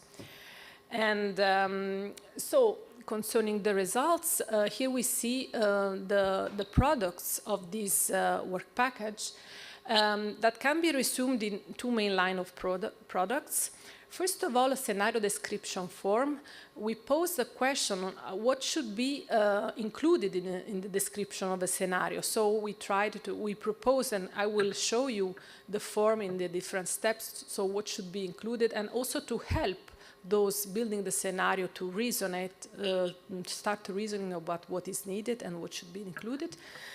And then, of course, the scenarios. It will be quite fast in describing the scenarios, but anyway, they were developed in the 4 countries, Italy, Portugal, Estonia, and Norway. First of all, recalling the methodology that was proposed in ROADMAP, here we see the disaster risk management cycle in its different phases, and that shows where the, let's say, the disaster event happens, and so it might be a slow onset event or a rapid onset event, so different kind of events that started the disaster, let's say, but we also can consider cascading events, so different events, one following one another, and how they are framed within the disaster risk management cycle. An interesting aspect is also the fact that here in this methodology, it is highlight which kind of, let's say, the scale of disaster risk management, if it is local, if it is national, if it is at the EU level, so who is managing disaster, at what scale should manage it. And then, of course, we are talking about good practices. So it is possible to represent along this framework the application of good practices in the different phases and who is managing with those good practices. So this is highlighted, and we try to also to follow and to show what is the difference in the different applications that we have done. Another aspect that was interesting to observe, of course, when we prepare a scenario, when a scenario is prepared, we have to be careful to which is the final intended use of those scenarios. So if it is to support prevention, preparedness, to response preparation, to test resilience, so in which phase we can say of the disaster risk management cycle it can be applied, which are the potential users, and this also implies, has of course an effect of the type of scenarios that can be produced. So for example, for prevention, typically we refer to more quantitative scenarios, and it might be computer simulation, so simulation-based, while, for example, for other types of activities, we may have scenarios that are gameplay or quali-quantitatives and so on. In particular, within ROADMAP2, we were targeted to exercises, so in general, they're qualitative or quantitative, quali-quantitative scenarios. And this also, let's say, in general, anyway, as I mentioned, we reasoned about the compilation of scenarios and as tools for assessment of good practices in a multi-risk framework. So this is the general overview of the form. And so they are used in local exercises to discuss the disaster risk management actions that are relevant to stakeholders. So, and to support in the evaluation in the assessment phase of the framework that I presented before.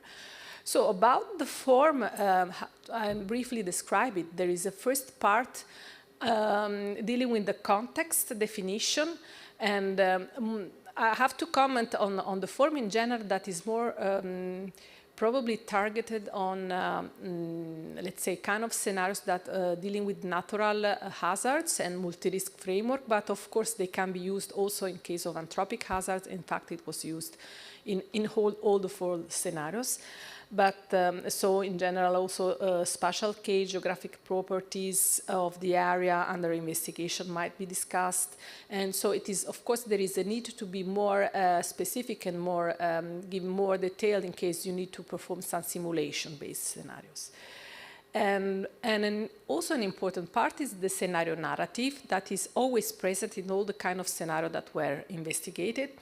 And so there is a short story describing what happens in the scenario, including listing the hazards and which are the envisioned impacts.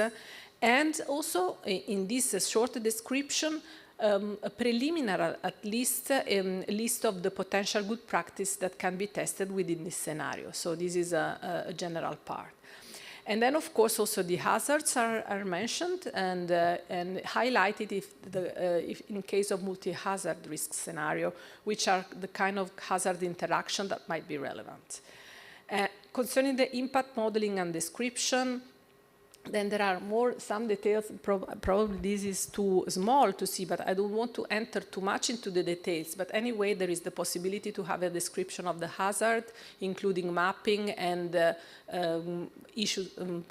information records, or also probabilistic information if it is relevant to perform the scenario, and the exposure and vulnerability, so information on this kind of aspects. And also to evaluate the impact, which are other relevant information. Then about the good practice, I mentioned the assessment phase, and which are the criteria, relevant criteria for assessment. And then the scenario description form also includes the list of the assessment criterion and what a stakeholder involved in the assessment of the scenario can give us a response for evaluation and the rating of the potential good practice. So here are the 4 scenarios that were developed. So in Italy, we had the scenario was developed. We are all dealing, especially in the first case, to local, let's say, scenarios. So the intent is to involve, at least for Italy, and to involve local civil protection. So to have a scenario that is not too disruptive to involve the national civil protection.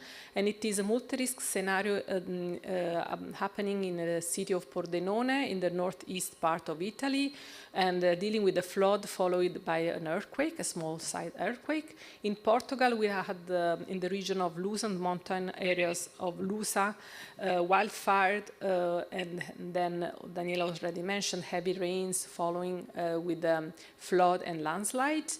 In the Estonia, the scenario deals with a cyber attack on information systems, further complicated by human errors. And in Norway, an external military attack against Finnmark, and followed by sabotage on critical infrastructures. So we can clearly see just already from this preliminary slide that there is a difference between the kind of scenario. While the first 2 deal with natural hazards and generally they were dealt with a semi-quantitative approach. So both simulation methods and qualitative analysis were performed in these first 2 scenarios. The other 2, the 2 last one, deal with anthropic hazard, and qualitative approaches were used for the assessment of those scenarios.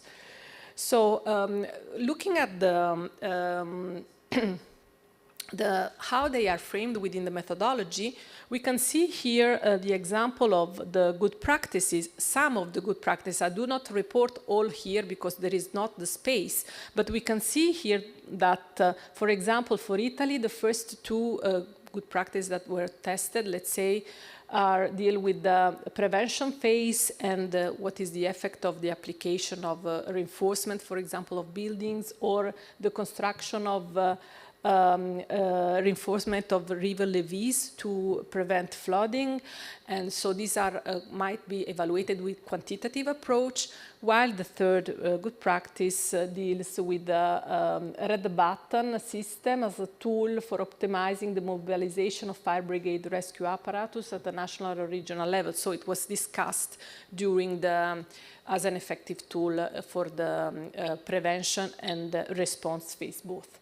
And so every scenario gave the possibility to discuss good practices to be applied in different phases of the disaster risk management cycle, and also at different scales. So some are more local, some are more national. For example, for Estonia, we had this vulnerability assessment tool that could help in general. It could be applied at a broader level and so on. But I will not enter into the details of the good practice. They're all reported in Solutions Explorer. So this also having this kind of different approach. So the natural hazard allow to, they're more easy to build on the hazard mapping and impact assessment. So while the anthropic hazard, they're more specific on the narratives that can be applied. At least this was the experience within the project. So going very quickly through the scenario that was prepared for Italy. This is the context definition, the area at stake, the description of the area, which the exposed elements.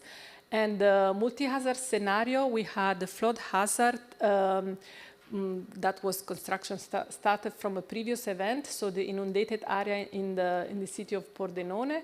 And the seismic hazard was obtained from simulation, so starting from a quite moderate intensity event at the fault Cansiglio, and this is the shaking map obtained with the OpenQuake.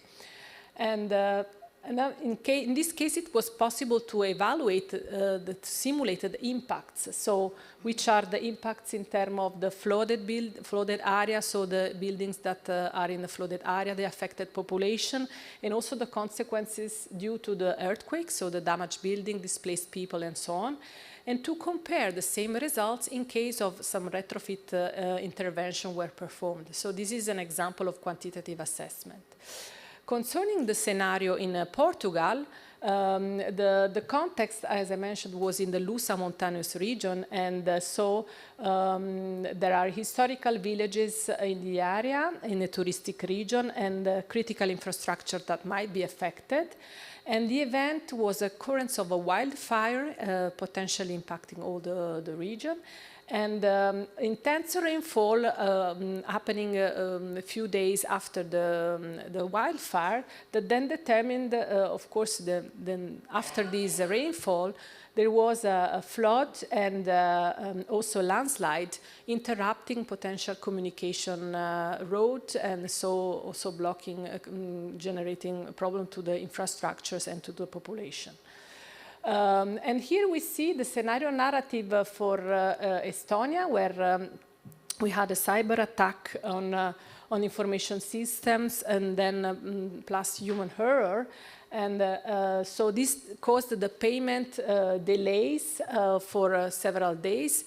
And here we see, of course, I will not go and read through all this, but the problem is that this scenario was specifically tackling the vulnerable population. And so it allowed to test the effectiveness of a tool in order to understand who are the people who may lack in money and need special assistance. And so to investigate, it was a way to start the discussion about these relevant topics. And finally, regarding the scenario in Norway, as it mentioned, as consider a military attack plus a sabotage of critical infrastructure in a region of Norway, in Rogaland, and Finnmark and then Rogaland. And this was a scenario was used within a field exercise performed by the Civil Defense in Norway. It gave the occasion to make some testing about communication and about situational awareness, and also to the ex post evaluation of the exercise. So these were tools. So to conclude, basically, thanks to the application of these 4 types of scenarios, we had the possibility to test a number of good practices. And all those good practices were finally inserted within the Solutions Explorer. And of course, so it gave us the opportunity to discuss around good practices and to perform really the assessment. And that's all for me. Thanks.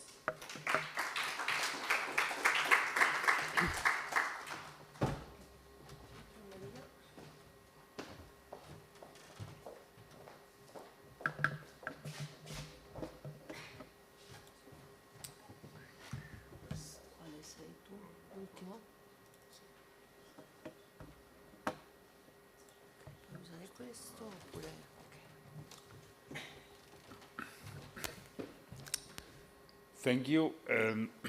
I'm Nicola Rebora. I'm, let's say, part of the CI3R community, and let's say I'm an associate research director at CIMA Research Foundation.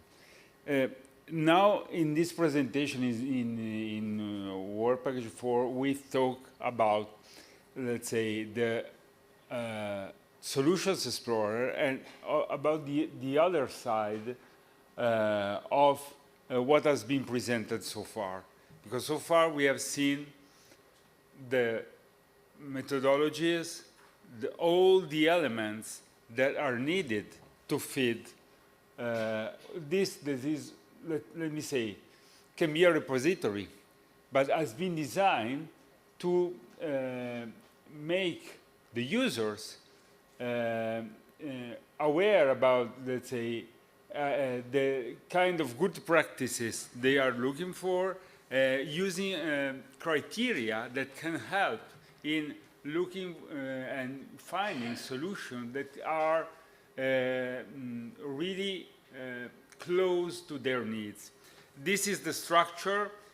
We modified, and as has been said before, this structure in order to include all the elements that have been described before, including the theoretical framework. So basically, for those who don't know how it's structured, very quickly, we have 4 main areas.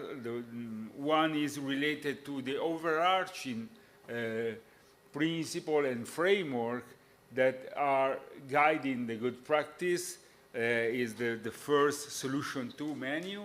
Then the second one is related to the characterization of the good practice, the scales of the risk element, and the features is the third element, and the fourth is was introduced in this in ROADMAP2 is related to the assessment that Maria showed before, because it is a crucial element for not only assess but also understanding how a good practice can be transferable, or used in other areas, geographical context, and this is the main structure.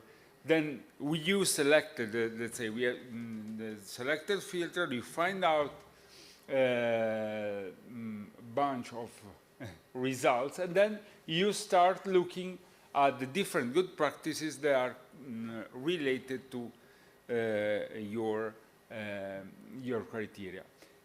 The Solutions Explorer good practices, and the way we are putting them within the Solutions Explorer, became from the framework, the idea of the framework for identifying and assessing the good practice that has been developed and showed before. So we try, and let's say, to for sure put all the identification tags in the structure of the Solutions Explorer, but also we use the assessment criteria, as you said before, and you can see here in the first red box, as element for choosing the good practice you're looking for.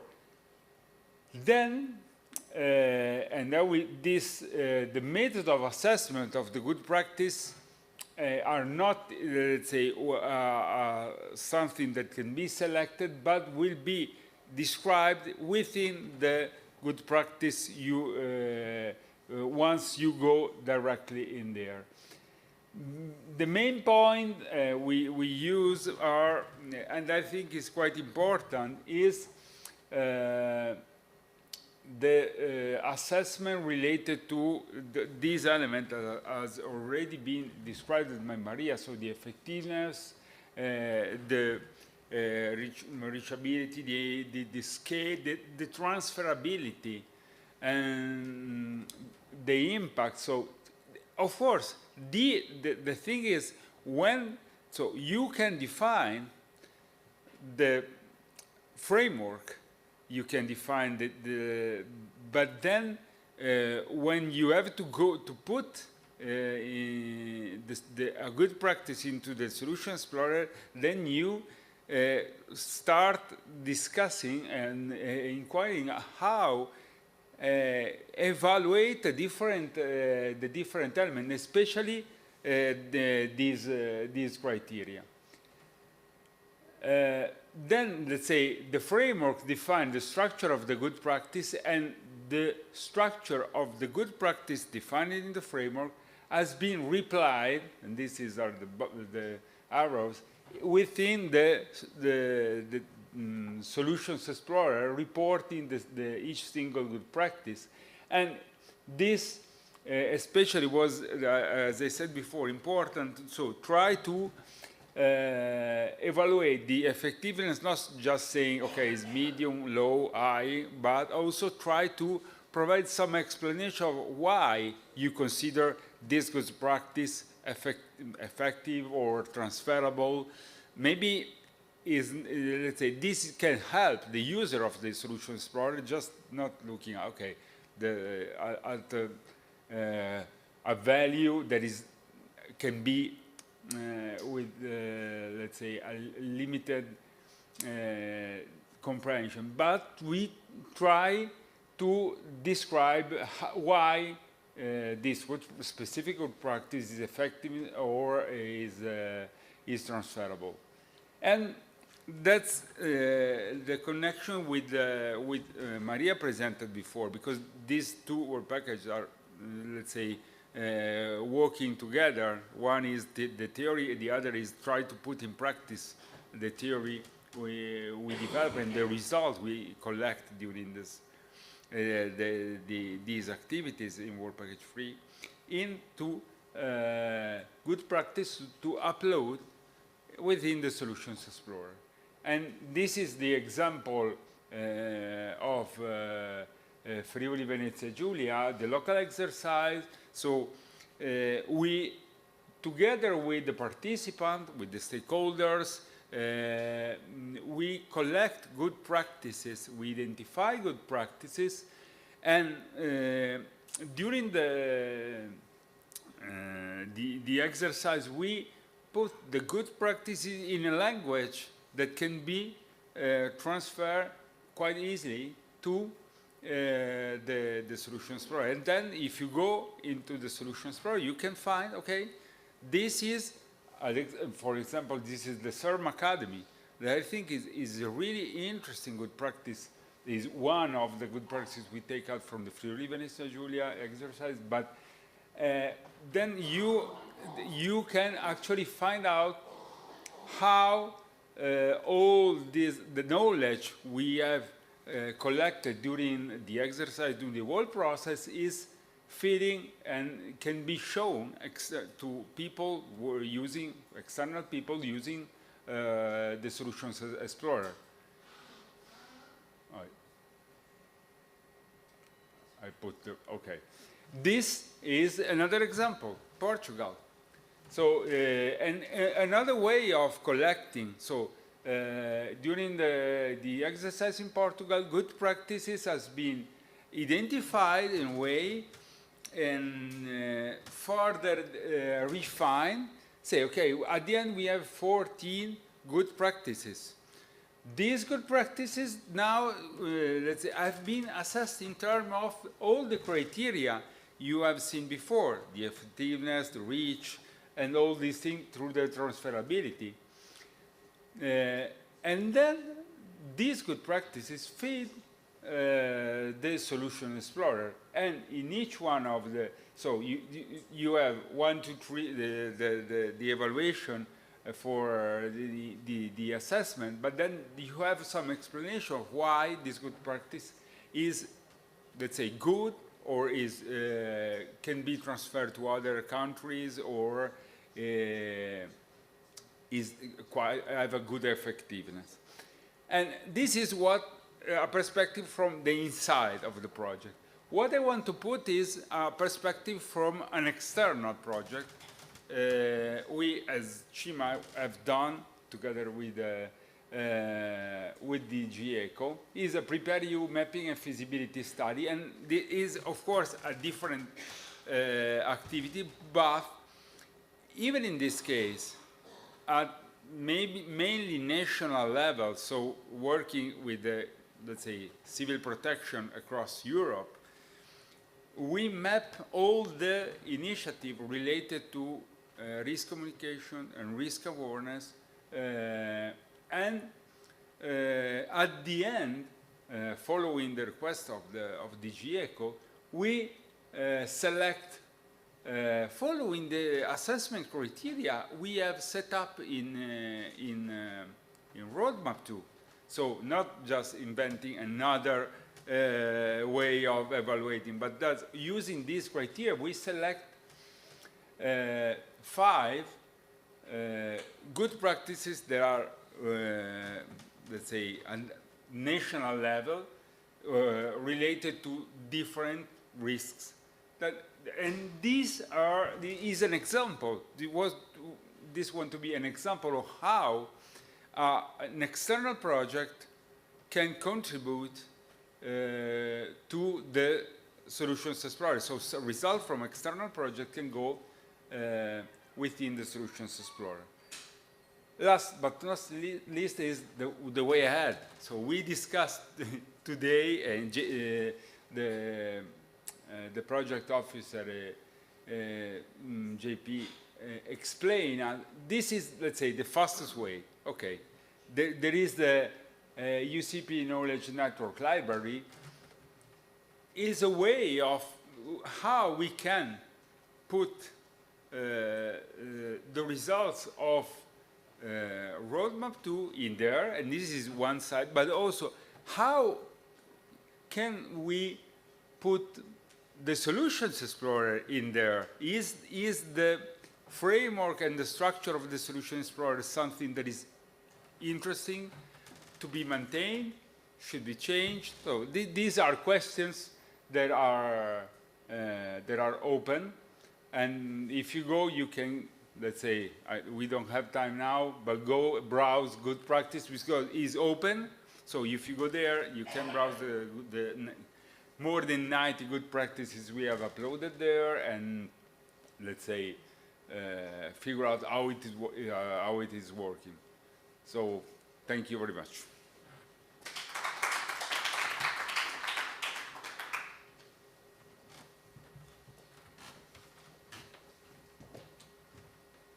Thank you, Nicola. Useful hints for the discussion.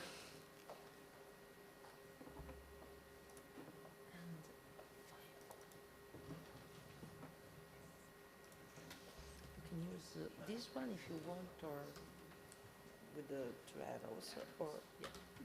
Great. Thank you. Hello, everyone. I am Kati Orru from University of Tartu. University of Tartu has been one of the partners, one of the newcomers in ROADMAP consortium, where we just joined for this second ROADMAP project, and we are very, very happy about us being invited and having a chance to contribute in this very exciting process and exciting road that we have taken. I will go through Work Package 5 main achievements, and this is a work package where we had really and where we laid out those building blocks for really interacting with local stakeholders as well as the international expertise and experts from very different fields related to disaster risk management, related to civil protection.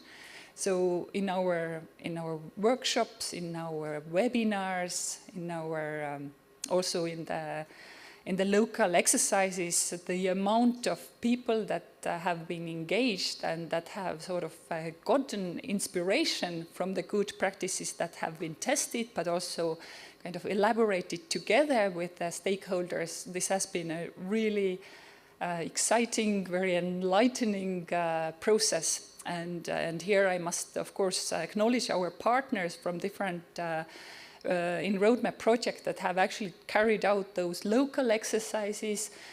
Particularly, I would like to mention also Adai and Javier Viegas with his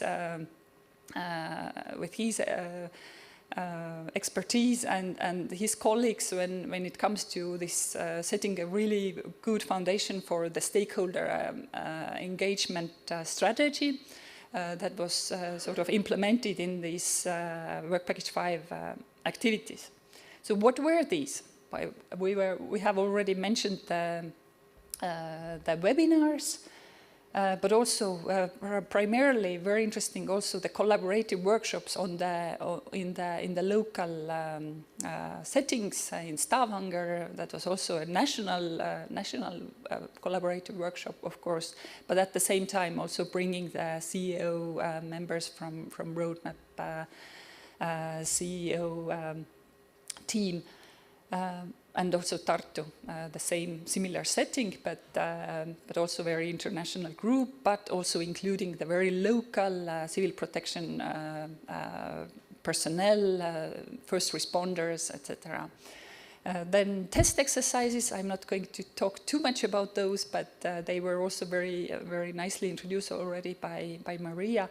And of course, social media as the sort of the must in such kind of projects. This has been really professionally led by CI3R.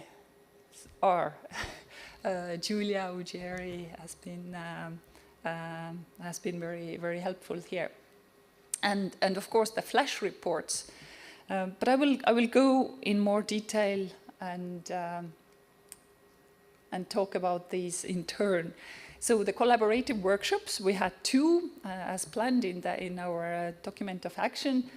So the first one we started this year, actually in May. We had, of course, a long process of planning it ahead, but we focused on a quite specific topic that seems to be sort of a bit of a niche topic so far in terms of engaging the communities in disaster preparedness, but at the same time, it seems that actually it really has an edge, and it was very well welcomed by the local teams and of civil protection, as well as the international guests that we had in order to discuss what are the key issues in engaging these different groups of people and getting them more prepared and getting them into the mindset of that also single persons or any households need to take actions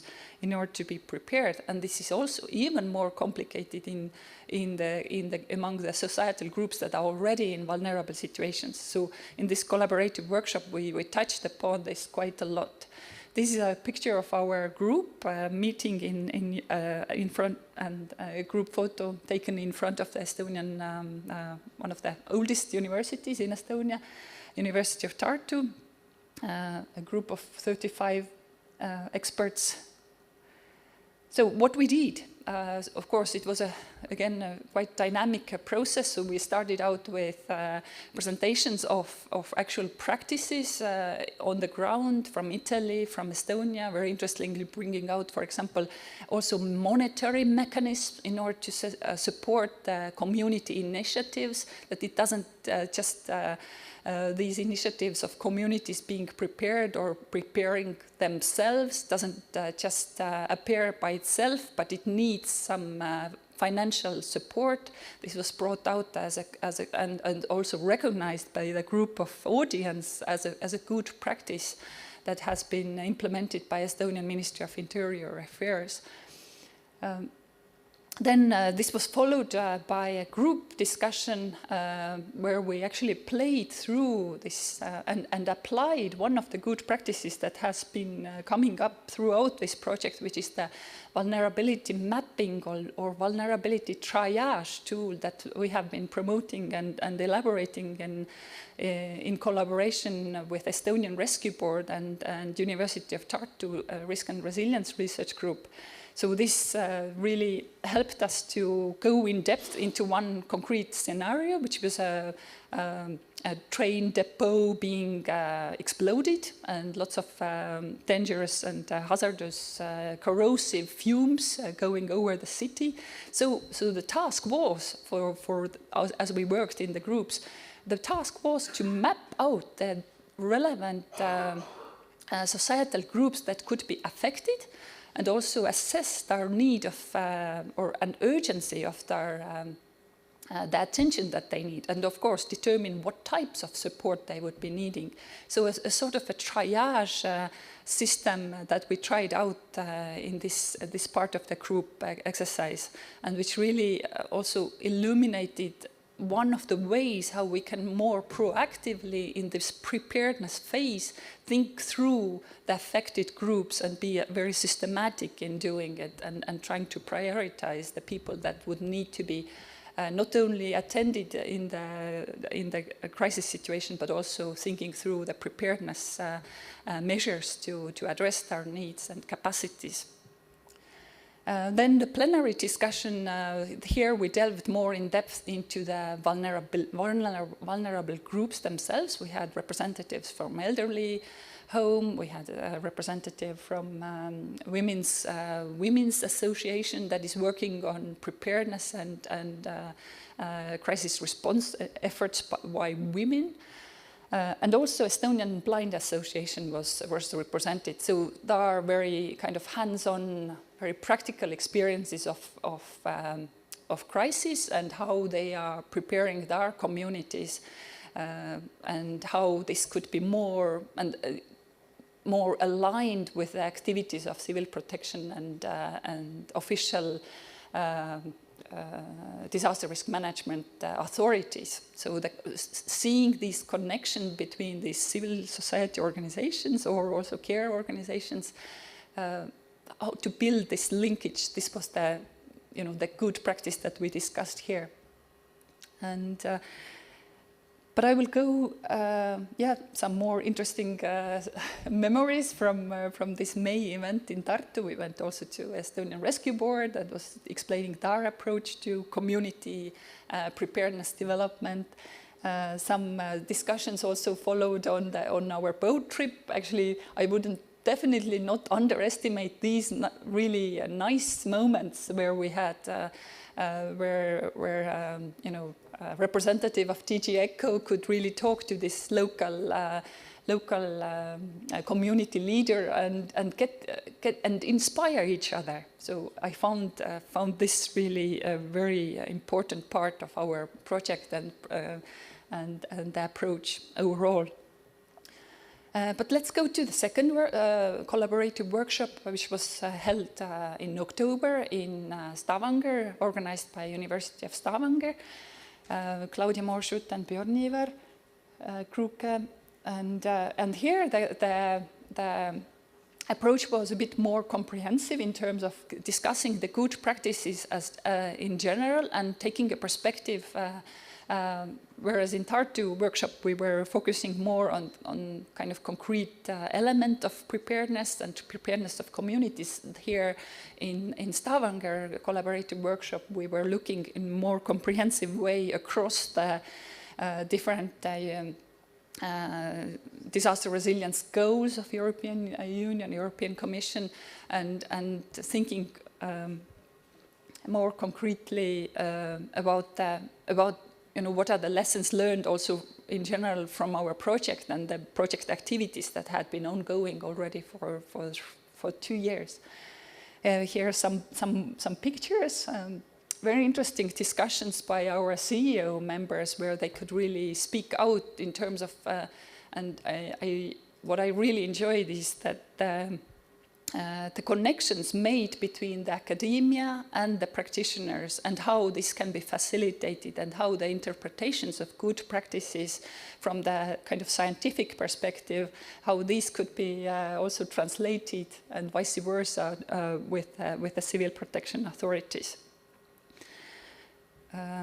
Very important points stemming from here is the cultural sensitivity of trying, when we are trying to transfer of any of our practices, and for example, communication practices in Estonia might not work, quite likely do not work in for example, in Italy.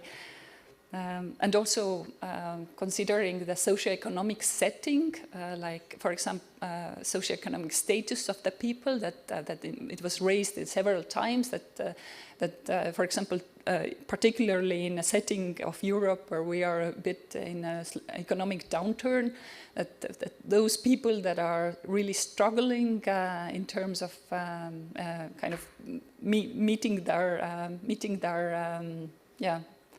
everyday needs, they just do not care about the preparedness issues, and so how to bring this knowledge to those groups, this knowledge of being of necessity to be prepared, also to those groups that actually are in very difficult everyday life situations.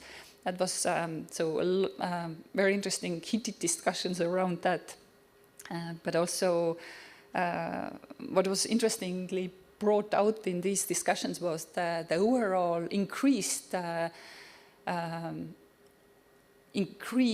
worry, particularly in the Eastern European part and northern part of Europe, where we clearly sensed the war threat and more strategic threats.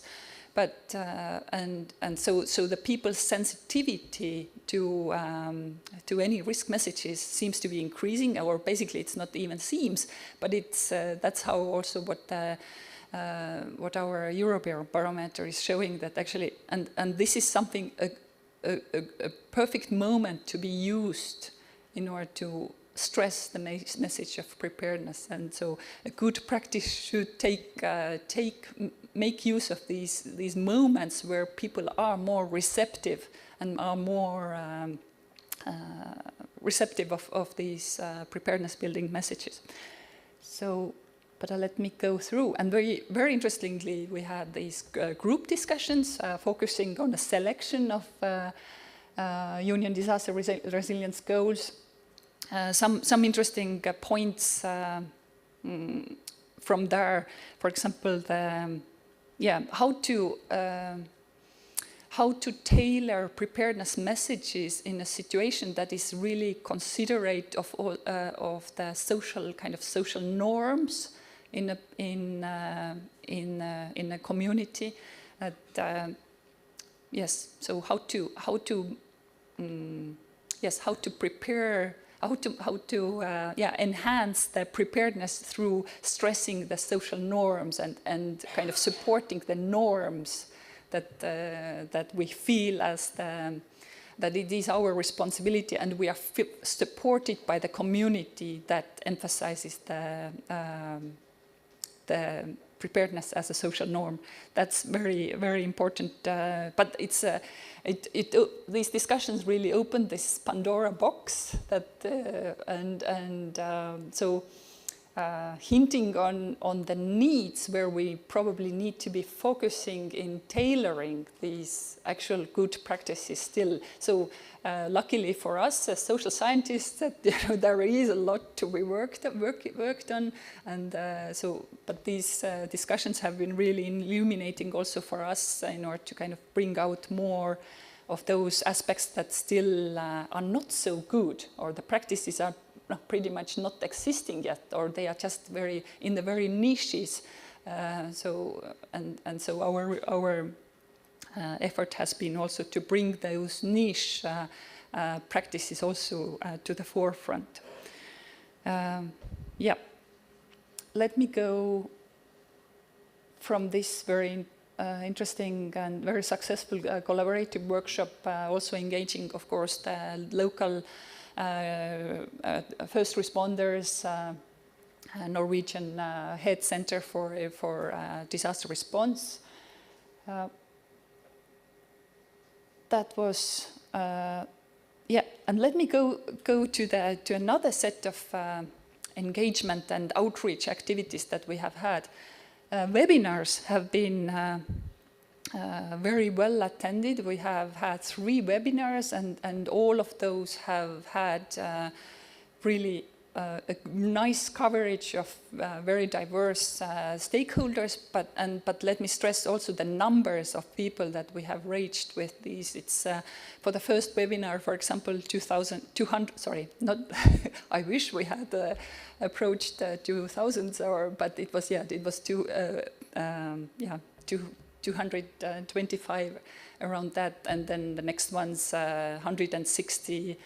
The last webinar on scenario analysis techniques, also around 200 people. So, and really lively discussion. Not only we had very good presenters, but also the webinar is a success when there is a heated discussion. Also, very good questions from the audience. So this was what we as the organizers appreciated a lot. So the first webinar was on a sort of a rising topic on foresight practices in disaster risk management. How can we use the long-term planning, not only being confined to 1 or 2 or maybe 5 years, but even longer term, like in 15 or 20 or 25 years time? How can we? What techniques can we use in order to anticipate these risks, but also these societal, contextual, or technological aspects that will rise in 25 years time? And how can we build preparedness according to these lessons? So we had guests from Fraunhofer Institute, also from Joint Research Center ROADMAP2, very practical experiences from the from Finnish Ministry of Interior, Jussi Korhonen, who was talking about our very recent but very sophisticated analysis techniques on the regional but also on the national level kind of future perspectives and future risks, and how these different societal fields of society, how they would respond, including also, of course, the disaster managers and disaster management sector.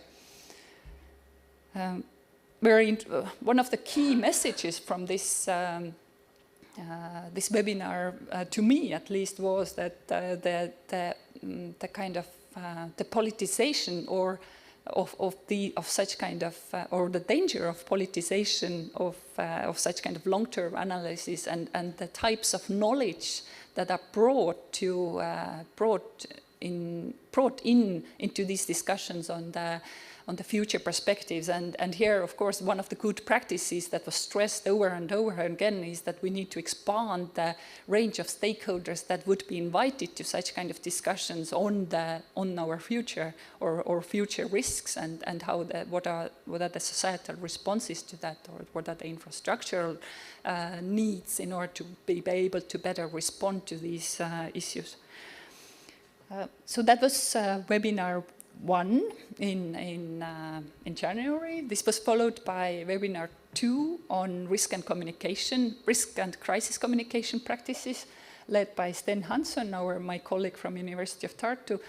And here also very esteemed colleagues were presenting on the issues of so what are the characteristics of good risk and crisis communications, and what could be the recent lessons learned from our past recent crisis, COVID situation, Ukrainian refugees fleeing all over Europe, the war crisis itself. What are the lessons in terms of risk and crisis communication here?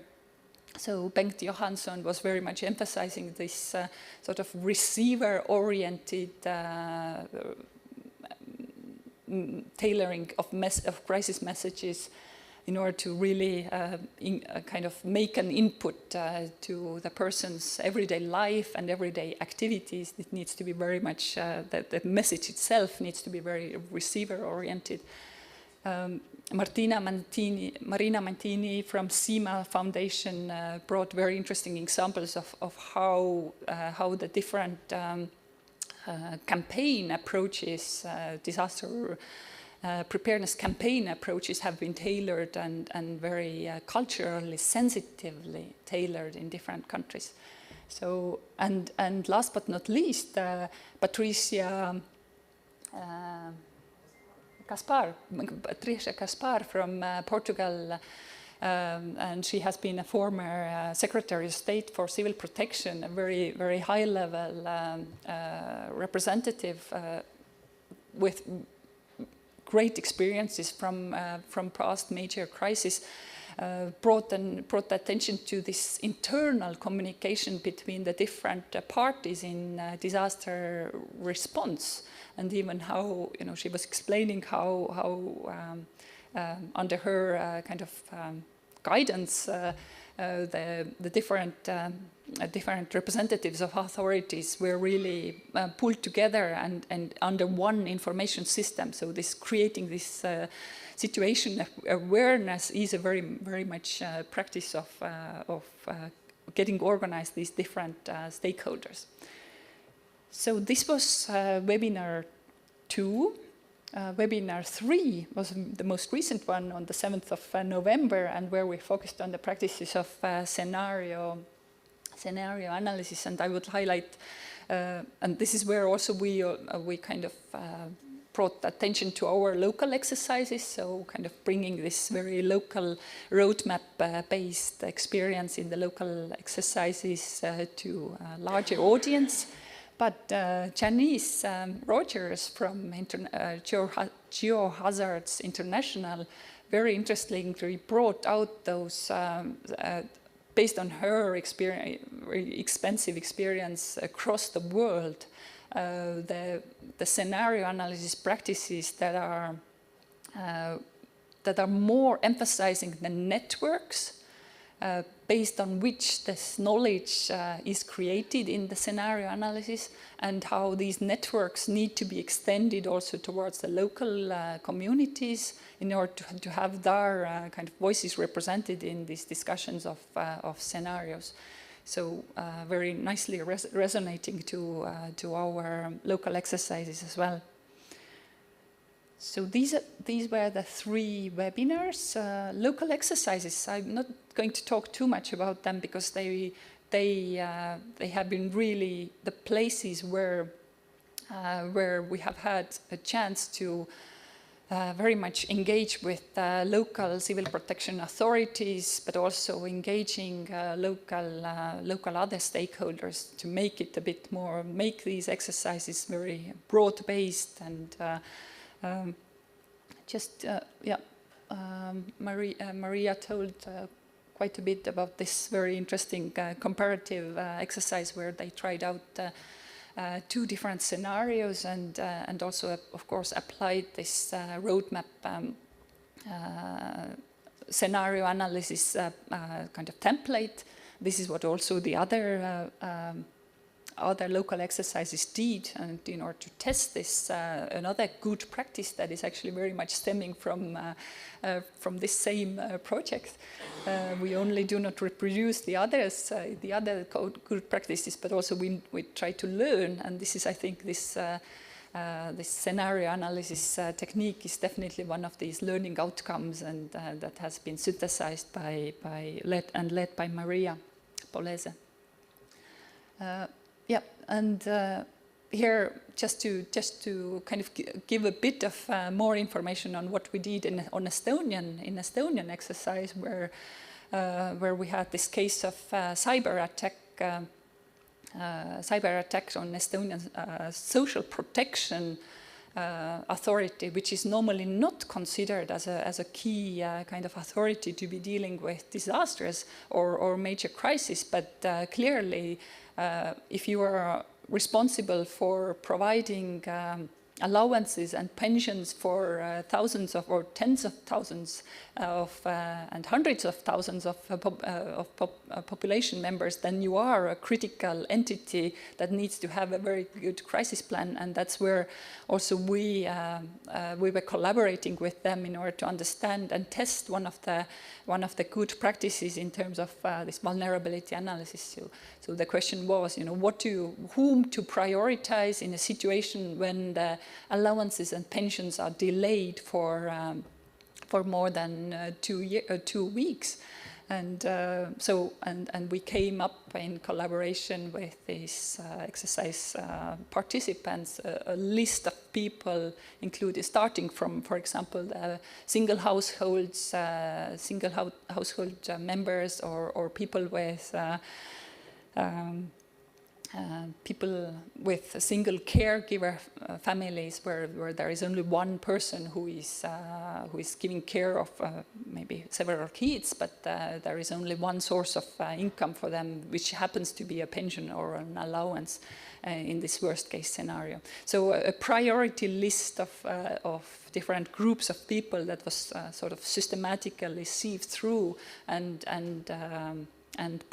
put into place in order to be complemented later on also with actual numbers of these people. So when we in this exercise we carried out this analysis of who could be those groups that would need to be that would need the most attention and how fast and what type of attention they would be needing, then the next phase that remains out of roadmap project, unfortunately, is to actually complement it with actual numbers of people that are affected by such kind of situation in concrete regions. Another very interesting exercise was carried out in Norway in collaboration with University of Stavanger. Here very much attention was paid to the practices of communication, situation awareness between the different parties in the involved in this major and overwhelming situation of a military attack. And another one from Portugal, a wildfire followed by intense rainfall in Portugal. Here, since it has been a really extensive exercise spanning through more than a year, I think that you have been working on preparing and finishing it only very recently. I think it was like 20 different good practices that you could pick up and also kind of evaluate throughout the process. So a very extensive approach to understand what is a good practice in particular worst case scenario in your portfolio.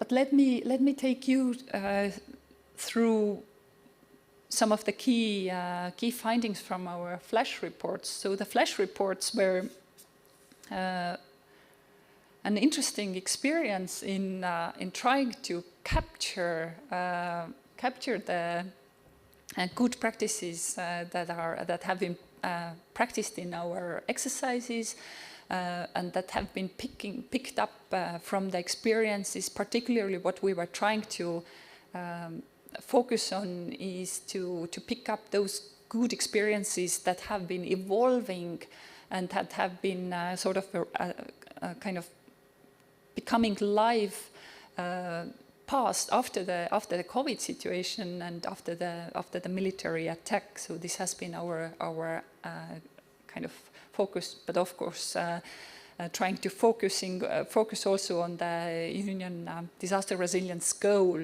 perspectives and the kind of the focus areas that they are pointing out in this important document.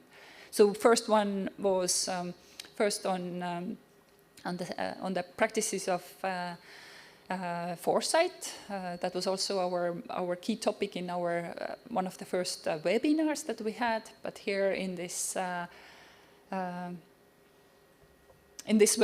flash report, we really tried to very systematically go through these different international organizations' current practices in foresight in terms of risks and crisis management and this long-term planning approach. But also, as much as we could, we pick up from the country's own experiences in Ireland, for example, Belgium, also Finland. A few good examples that we could pick up and that could be sort of exemplaries also for other countries to be followed. And this flash report has actually, again, has resonated very well with the Joint Research Centre's efforts in trying to kind of boost this thinking of long-term risk analysis and disaster planning. And also, I must mention that one of our PhD students found it so inspiring that she's actually continuing on this topic and hopefully will make this analysis even broader and is in close. And we are working still in close collaboration with Joint Research Centre that is now, having a clear task in combining these foresight thinking and disaster risk management and planning efforts. Second flash report is on engaging people in vulnerable situations, and here we took a very systematic approach in terms of trying to map out those different engagement and empowerment practices, starting from and using a sort of a concept of ladder of empowerment. So we were, when we consider the empowerment ladder as with its kind of lowest level of the ladder or lowest step communication, then the next steps would be, the ladder would end with a stage when really people are empowered and they are themselves coming up with new kind of ideas and new kind of solutions for building preparedness and capacities. So we were trying to pick up good examples of this awareness building. What was quite interesting was the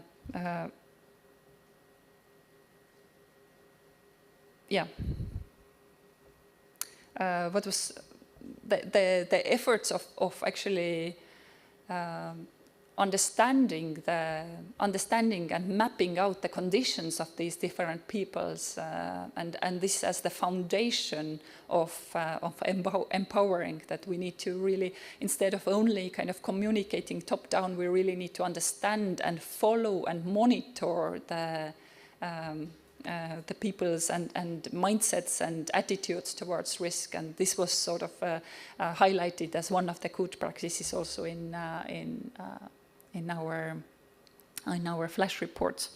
This investing into understanding what is behind the people's reactions and attitudes. And the third flash report on lessons learned and advancements from past crises in terms of communication. Here, what we try to do is to emphasize communication and risk communication and crisis communication, not only from this traditional perspective of authorities talking to the members of public and trying to incentivize them in order to be more prepared and build their capacities to be able to respond on themselves. But we also try to, beyond these techniques and beyond these more recent different IT-based alert systems, etc., that are in some countries have really successfully been implemented already. Some other countries are a bit slower with this start and of this initiative.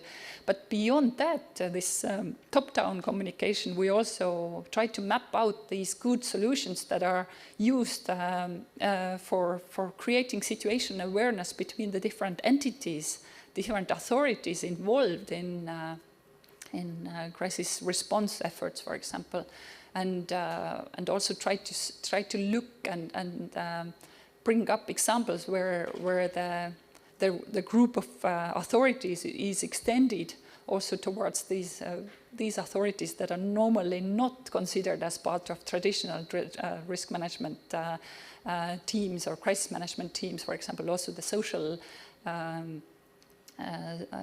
municipalities, social departments. How do you connect these in their communication and situation awareness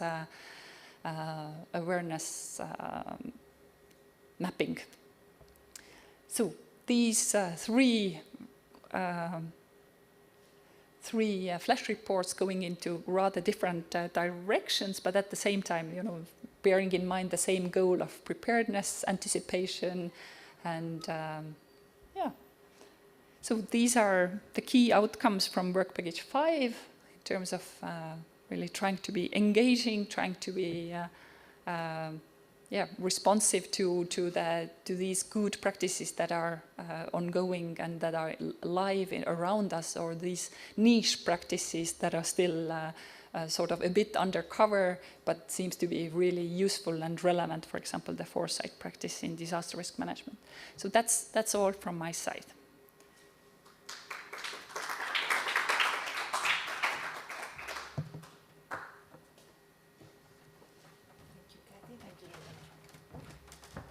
Thank you very much. I think that all this presentation paved the floor for our next discussion about the future. So I would invite Björn Ivar Kruket to lead this discussion, and all of you to participate in with ideas, comments, experiences, and suggestions. So welcome.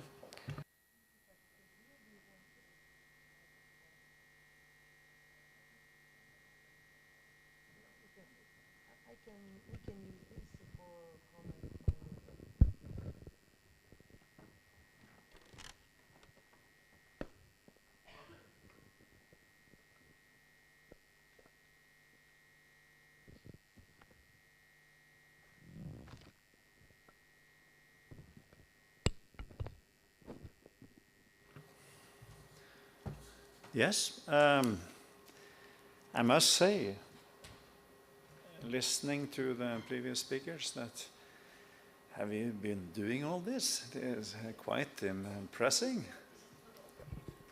Is it open now? Yeah. Quite impressive. And then, of course, related to the future, we need to make sure that this is not hidden secrets among us, that it is shared with the world out there. But let me start with saying that it's been a pleasure working with you in this project. And disaster, well, good practices in disaster risk management, it's, I guess, is like a kicking in an open door. It's important, but nevertheless, it's important to talk to the practitioners and to map the good practices and tell the story to people that needs to hear this story, and that means that we have been working, you know, with creating something or gathering something that is useful, and it's needed, and it will have an impact on resilience related to all aspects of disaster risk management. And that is vital today, and it will be vital in the future. And then over to future perspectives then. What lies ahead? And that is the big question for everyone dealing with risk management. They try to project some kind of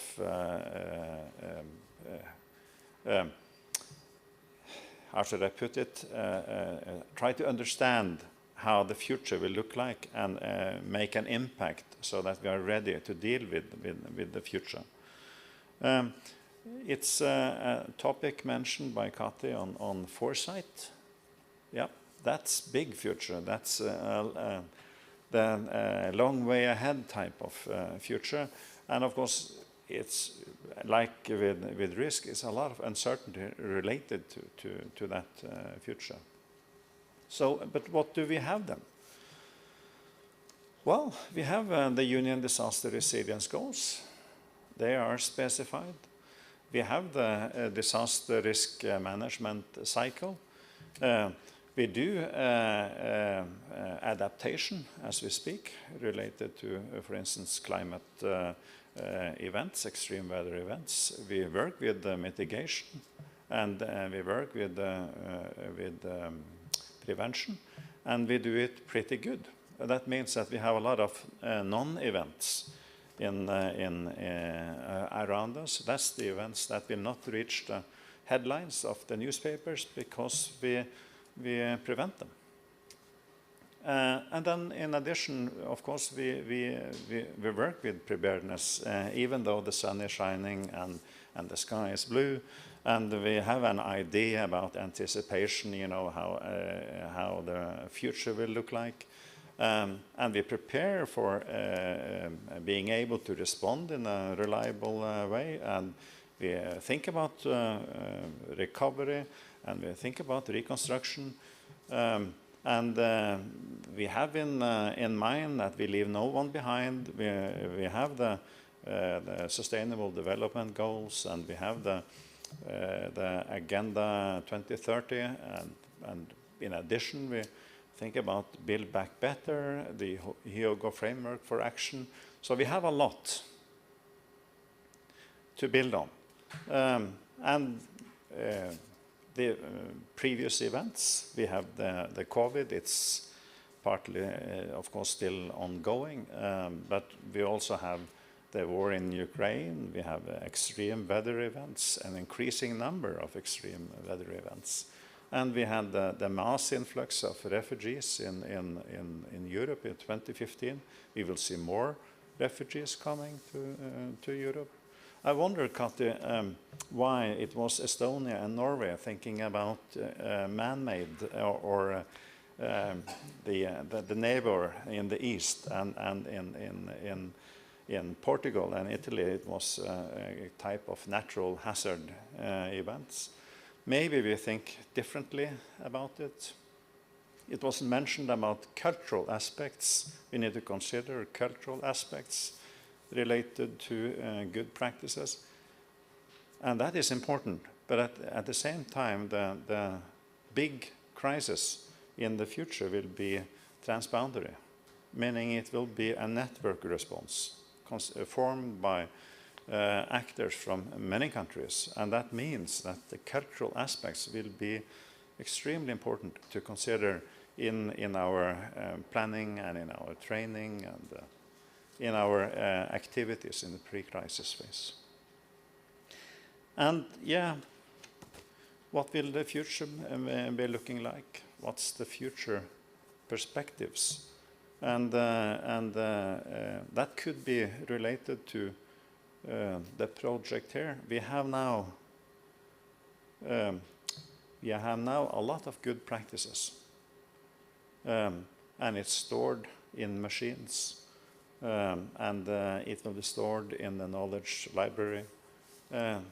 So the first point is, and I would like to discuss with you, is what will we be doing with these good practices? How are we supposed to sell in the gospel, if you will, so that the people that needs to learn about these good practices are actually able to learn about these good practices, and maybe also give feedback to the work we have been doing. So, any ideas about what will be, done with what we have created in this great project of ours? Any comments to that?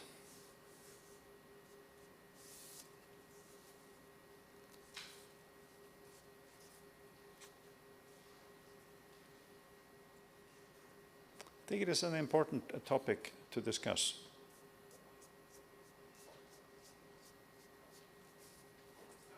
Yeah, the microphone. Yeah.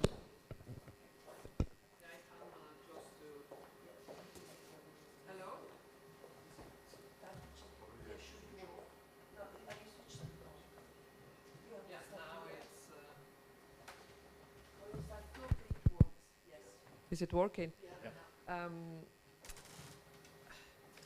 Having, in a way, been the responsible for Work Package 2, where we built this this community, my let's say major concern is not so much the amount of ideas or research venues, because I think we have enough, perhaps even too much, and there is the need, first of all, to see which source of support we want to address. Of course, the financial support, the call, and so on. But is the sustainability of this group, and actually not only the CEO, but also we as a consortium, because I have to admit that very seldom I have experienced this kind of positivity, and the way we have all, in a way, worked together to achieve in the best possible way the goals of both ROADMAP and ROADMAP2. So I was wondering, for example, the knowledge network, if there can be a venue where we can keep the group together, keep contacts, be able perhaps to post issues, to organize meetings, to keep to some extent the group alive, while we are thinking how to be more concrete in the future. Again, calls, networks that we can apply for. So for me, perhaps the major issue now is, again, the sustainability of and I call the group because for me this group includes from now on not only the consortium, the institutions that have applied both in ROADMAP and ROADMAP2 with the precious addition of the Tartu University, but also the 20 experts that had shaped the CEO, because I've seen the potential there, and in 2 years it was almost impossible to exploit all the potential of the CEO. So to me now is the moment of, okay, what can we do, what can we achieve? And we should have a sort of sustainability plan in this sense for the next, let's say, 2 years. That gives us the room to think in more concrete terms again, which calls, which networks, which financial support we can get to exploit in the best possible way the expertise we have gathered together, because now we know each other, we know what we can contribute with, and it's a bit a pity to disperse this with the conclusion of ROADMAP 2. Thank you.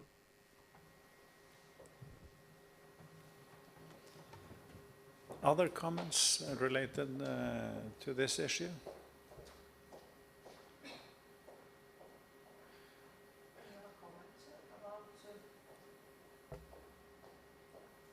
Was about what to do with these good practices in a way. And my point is that I think there's one action that we missed. It's not not because it's an error, because it's the next step in a way. So we collected good practices that were quite well responding to our classification. Maybe we should ask to our stakeholders, what do you need? Because we collected this good practice, but we don't know if they need exactly these ones. Maybe yes or not. So it was a selection based on criteria that we shared, but it would be interesting to ask to a group of stakeholders, to interact with a group of stakeholders, asking them, which kind of good practice do you... And we find that we produced lots of work, lots of results, not only for the sake of continuing the work, but let's say of leaving a legacy to the community and to Europe. And I think the European community is also aware of this, because throughout these years they have been funding different programs, different projects, that when they end, many things goes to scratch, and other people build on let's say from the zero. And I think that the European Commission is also aware of this and wants to create some mechanisms of legacy. And it has been said already that we should consider first of all what we also accomplished and how it should be kept and maintained, and we should look first of all for some ways that exist already in Europe to put our work, let's say, leave it visible and keep it alive, and we are already doing that. But I think that all this creativity that was brought in this project, that even European Commission recognized, because sometimes they work in closed groups who work with representatives of countries, but not, maybe not so open as we were in this project to create this community of this observatory. I think that we should keep on with this work. As you said, we should look, before we get some other mechanism of support, how we could continue to work and keep this carrying out this work, and of course try to get support for this to continue, let's say, in a more structured way as we have been doing in the future. As I said, I think it's very important to keep not only the good practice that we have created, but also other initiatives that we have developed in the project that were so much appreciated by the Commission. Some of them, they are not very costly We can, for example, launch a webinar. We can launch something that workshop on some topic, keeping the characteristic mark of this project that is a multi-risk approach, which is not very common, and is bringing together people from different backgrounds. And I think that we should continue to keep this let's say, at least concept and project living, if possible. Thank you for the comment. You know, it's for researchers pretty easy. We need to write an article. And that will be for some 15 people reading that article. So the footprint will not be that big among the practitioners. And then, but you know, Geir mentioned that do we need to look at, you know, the civil protection mechanism, the lessons learned database there, and do we need to have a look on the curriculum in courses in civil protection, you know, both in the mechanism but also nationally, so that we get some more, well, we sell in that it is a solution explorer. There are some good practices, and it's, these courses could be used to mapping more, harvesting more good practices, so that in a way that also, for instance, the civil protection mechanism understands that this is a way to go. Is that a strategy for us in the future? Could be. More comments related to that? I think.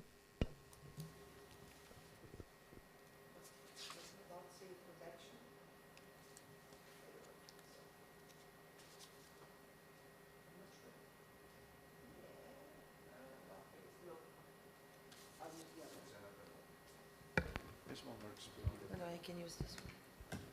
Battery is low. Oh, use this one. Let's see. Okay. I think that the way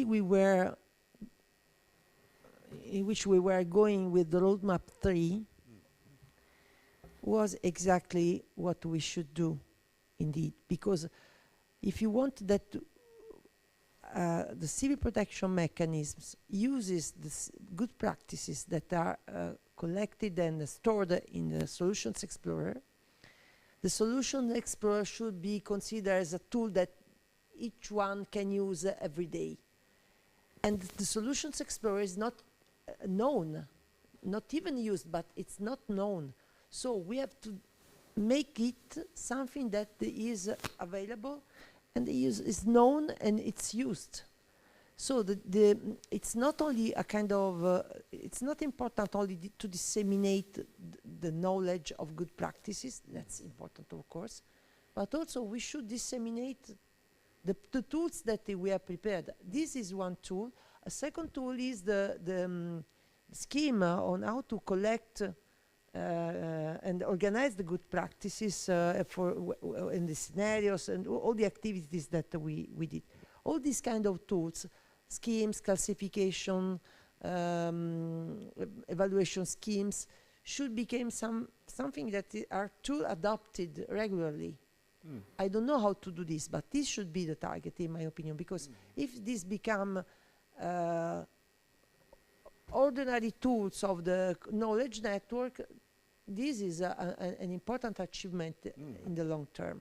So I think that we should reason about next possible application for new projects or things like that with this perspective, to obtain at the end something that becomes a tool that is regularly used and adopted and used by the community. Yeah. That means that it stays alive, and that is, as you mentioned, that finalizing projects quite often it ends there. But this is not. This is a topic that needs to continue. Just to support Daniela's perspective, because at least in my experience as an academic in so many international projects, we always have a narcissist, self-sufficient perspective, though. So it means that we are happy for the happy end of the research. That's not good enough for us. I mean, the leading is civil protection.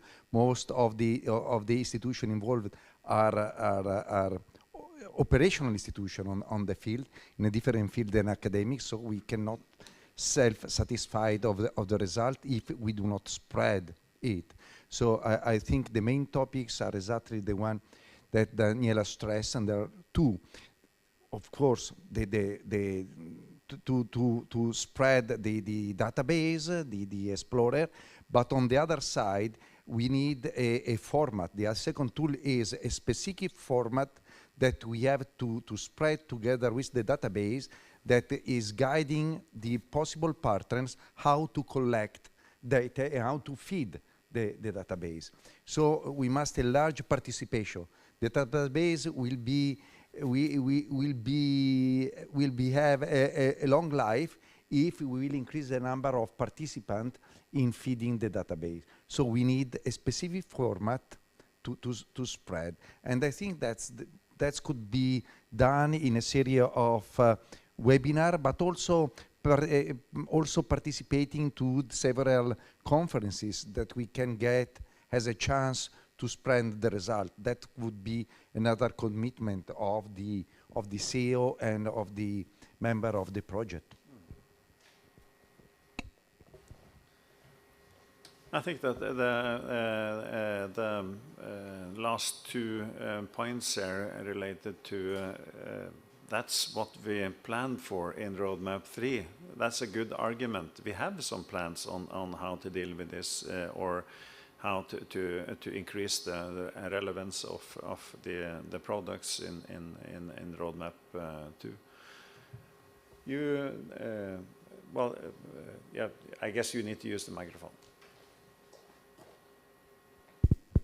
Thank you. Perhaps I'm going to say something out of the box. It was mentioned the relevance of civil protection, and we are here in the Civil Protection Institute. We are in a project that is managed by Civil Protection, and although I am not against that we follow the program of DG ECHO, but I have something, let's say, that I'm not very happy with sticking with civil protection, because in a project that I manage, we worked on the risk of wildfires. It's the Horizon project.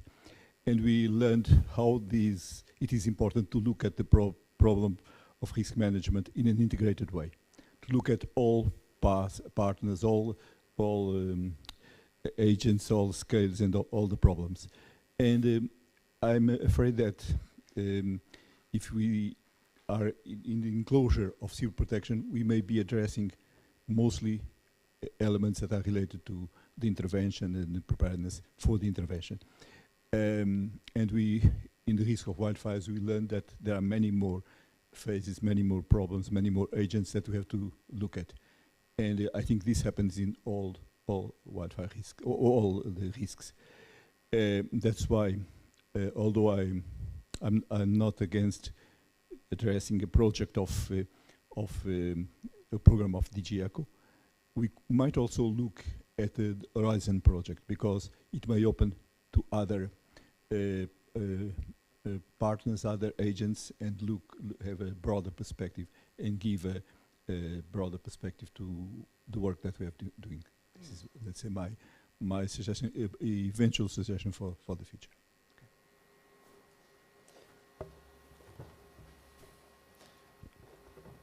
I guess that to construct a database on good practice, to harvest good practice and assess the relevance and communicate good practice, that is relevant in civil protection, and it's relevant, you know, in all types of disaster risk management. And Horizon is absolutely an option. It could also be other types of projects mentioned by JP, for instance. So this is, of course, a topic that is relevant in many projects. Other comments?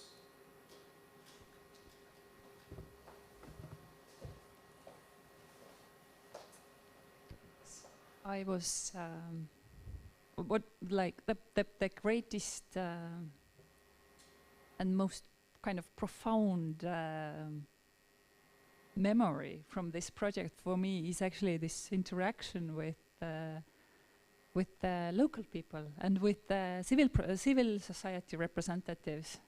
And I think this is, and why it is so memorable for me is actually that the feeling that I got from their responses and their kind of the inspiration that they got, and not only the civil society or the community leaders that, for example, we had in our collaborative workshop, but also the civil protection authority representatives from regional level, for example, like they were really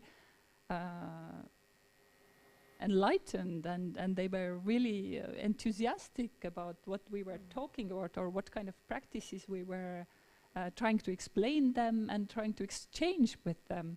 So I think this side of creating very concrete impact on the regional level and also on the national level with such kind of collaborative formats that we have had, I think this is something that we should keep with us also and try to maintain whatever we do as the next in the next phases, that this interaction with local and regional authorities, civil society representatives, because that's the most also direct impacts and inspiration also for us and for them.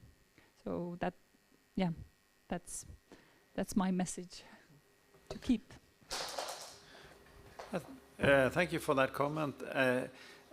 Everyone I've been talking to related to this project has been, inspired, and I think it is relevant, and so it's easy to sell in this time of approach, and of course then, who will be the key stakeholders? It has been some discussions about that we have cultural issues that needs to be considered. There are also, different stakeholder groups in different regions and communities, and so stakeholder mapping, realizing who's actually the key stakeholders that needs to be involved in one way or another, and of course that is important. And in this group here, we have academics and we have civil protection officers. Particularly interested in this kind of topic, but we are also citizens. I mean that we have several hats, and we are motivated to work with this because civil protection is important in our everyday life, also as citizens, not only in the professional capacities of what we do. So it's and I guess it's interesting to bring with us that talking to various stakeholder groups on good practices in disaster risk management is pretty easy, because I think it is relevant. But at the same time, one of the challenges I have seen is when talking to different stakeholder groups, also the CEO members on civil or good practices, it can be complicated.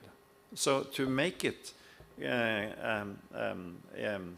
as straightforward as it is not that easy. So engaging stakeholder groups, we need to invest some time in that. But if we do that, I think that we will get a lot from various stakeholder groups. Kati, you mentioned foresight, or we have used the term many times, and do we expect the future to be more or less like, you know, the same as the history, or do we foresee a kind of change, that we need another set of glasses to look into the future? So I mentioned that we have had extreme weather events. We have, you know, and I guess they will increase in severity due to climate change. And we have war, influx of refugees, all these issues that we need to deal with, COVID, pandemics. Do we foresee that, you know, related to future perspectives, do we foresee that we will see more of the same, or will the future be different? So that's, do we need to consider something else in the future? Any comments to that? I guess one of the big questions. I see some nodding on the first bench here.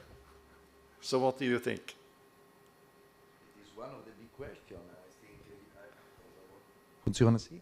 It is one of the big questions. You are right, and especially I think for us in Italy and most of the southern countries, as we already stressed, the perspective on what are risky scenarios is quite different in Europe. I agree with you that is something that we have addressed, and in some way our project could be not a network where to take a decision, but a network when to discuss about different sensitivity and different perception of risk. That is the starting point to bring this issue where decisions are possible to be taken. Yeah. More comments to that? I guess it's pretty obvious that the future will not be like the history, but the question is how big change will it be? We don't know what kind of extreme weather events or when they will happen, but we know that they will come. And we will have conflicts that we need to deal with. A common ground here is that we have the Union Disaster Resilience Goals. And we have, you know, this good disaster risk management cycle with the activities. So that means that working in our pre-crisis phase, pre-disaster phase with these goals and these activities in the disaster risk management cycle, that means that I guess that we will be more prepared for what might come in the future. And this project is, of course, a part of that. And the ROADMAP2 will also be a part of that. Cross fingers, yeah. Then are we approaching the end? I wonder, you know, if... well, it's pretty obvious that ROADMAP 1 and 2 has been a very good idea. ROADMAP 3 will be a good idea. We have some knowledge. We have a network. We need, in one way or another, to grab hold of that, because the creativity that is in this group, and also, of course, with the CEO members, is important. So we have some challenges related to that, even though that we need to deal with. And we haven't got a next project, but I hope it will come. Yes, that is what I have. When it comes to foresight, well, it's a key term nowadays, and it's extremely difficult. So what we can do is to make the best out of what we have with the preparations we have, and then we can deal with a lot. And then this group will contribute in this process.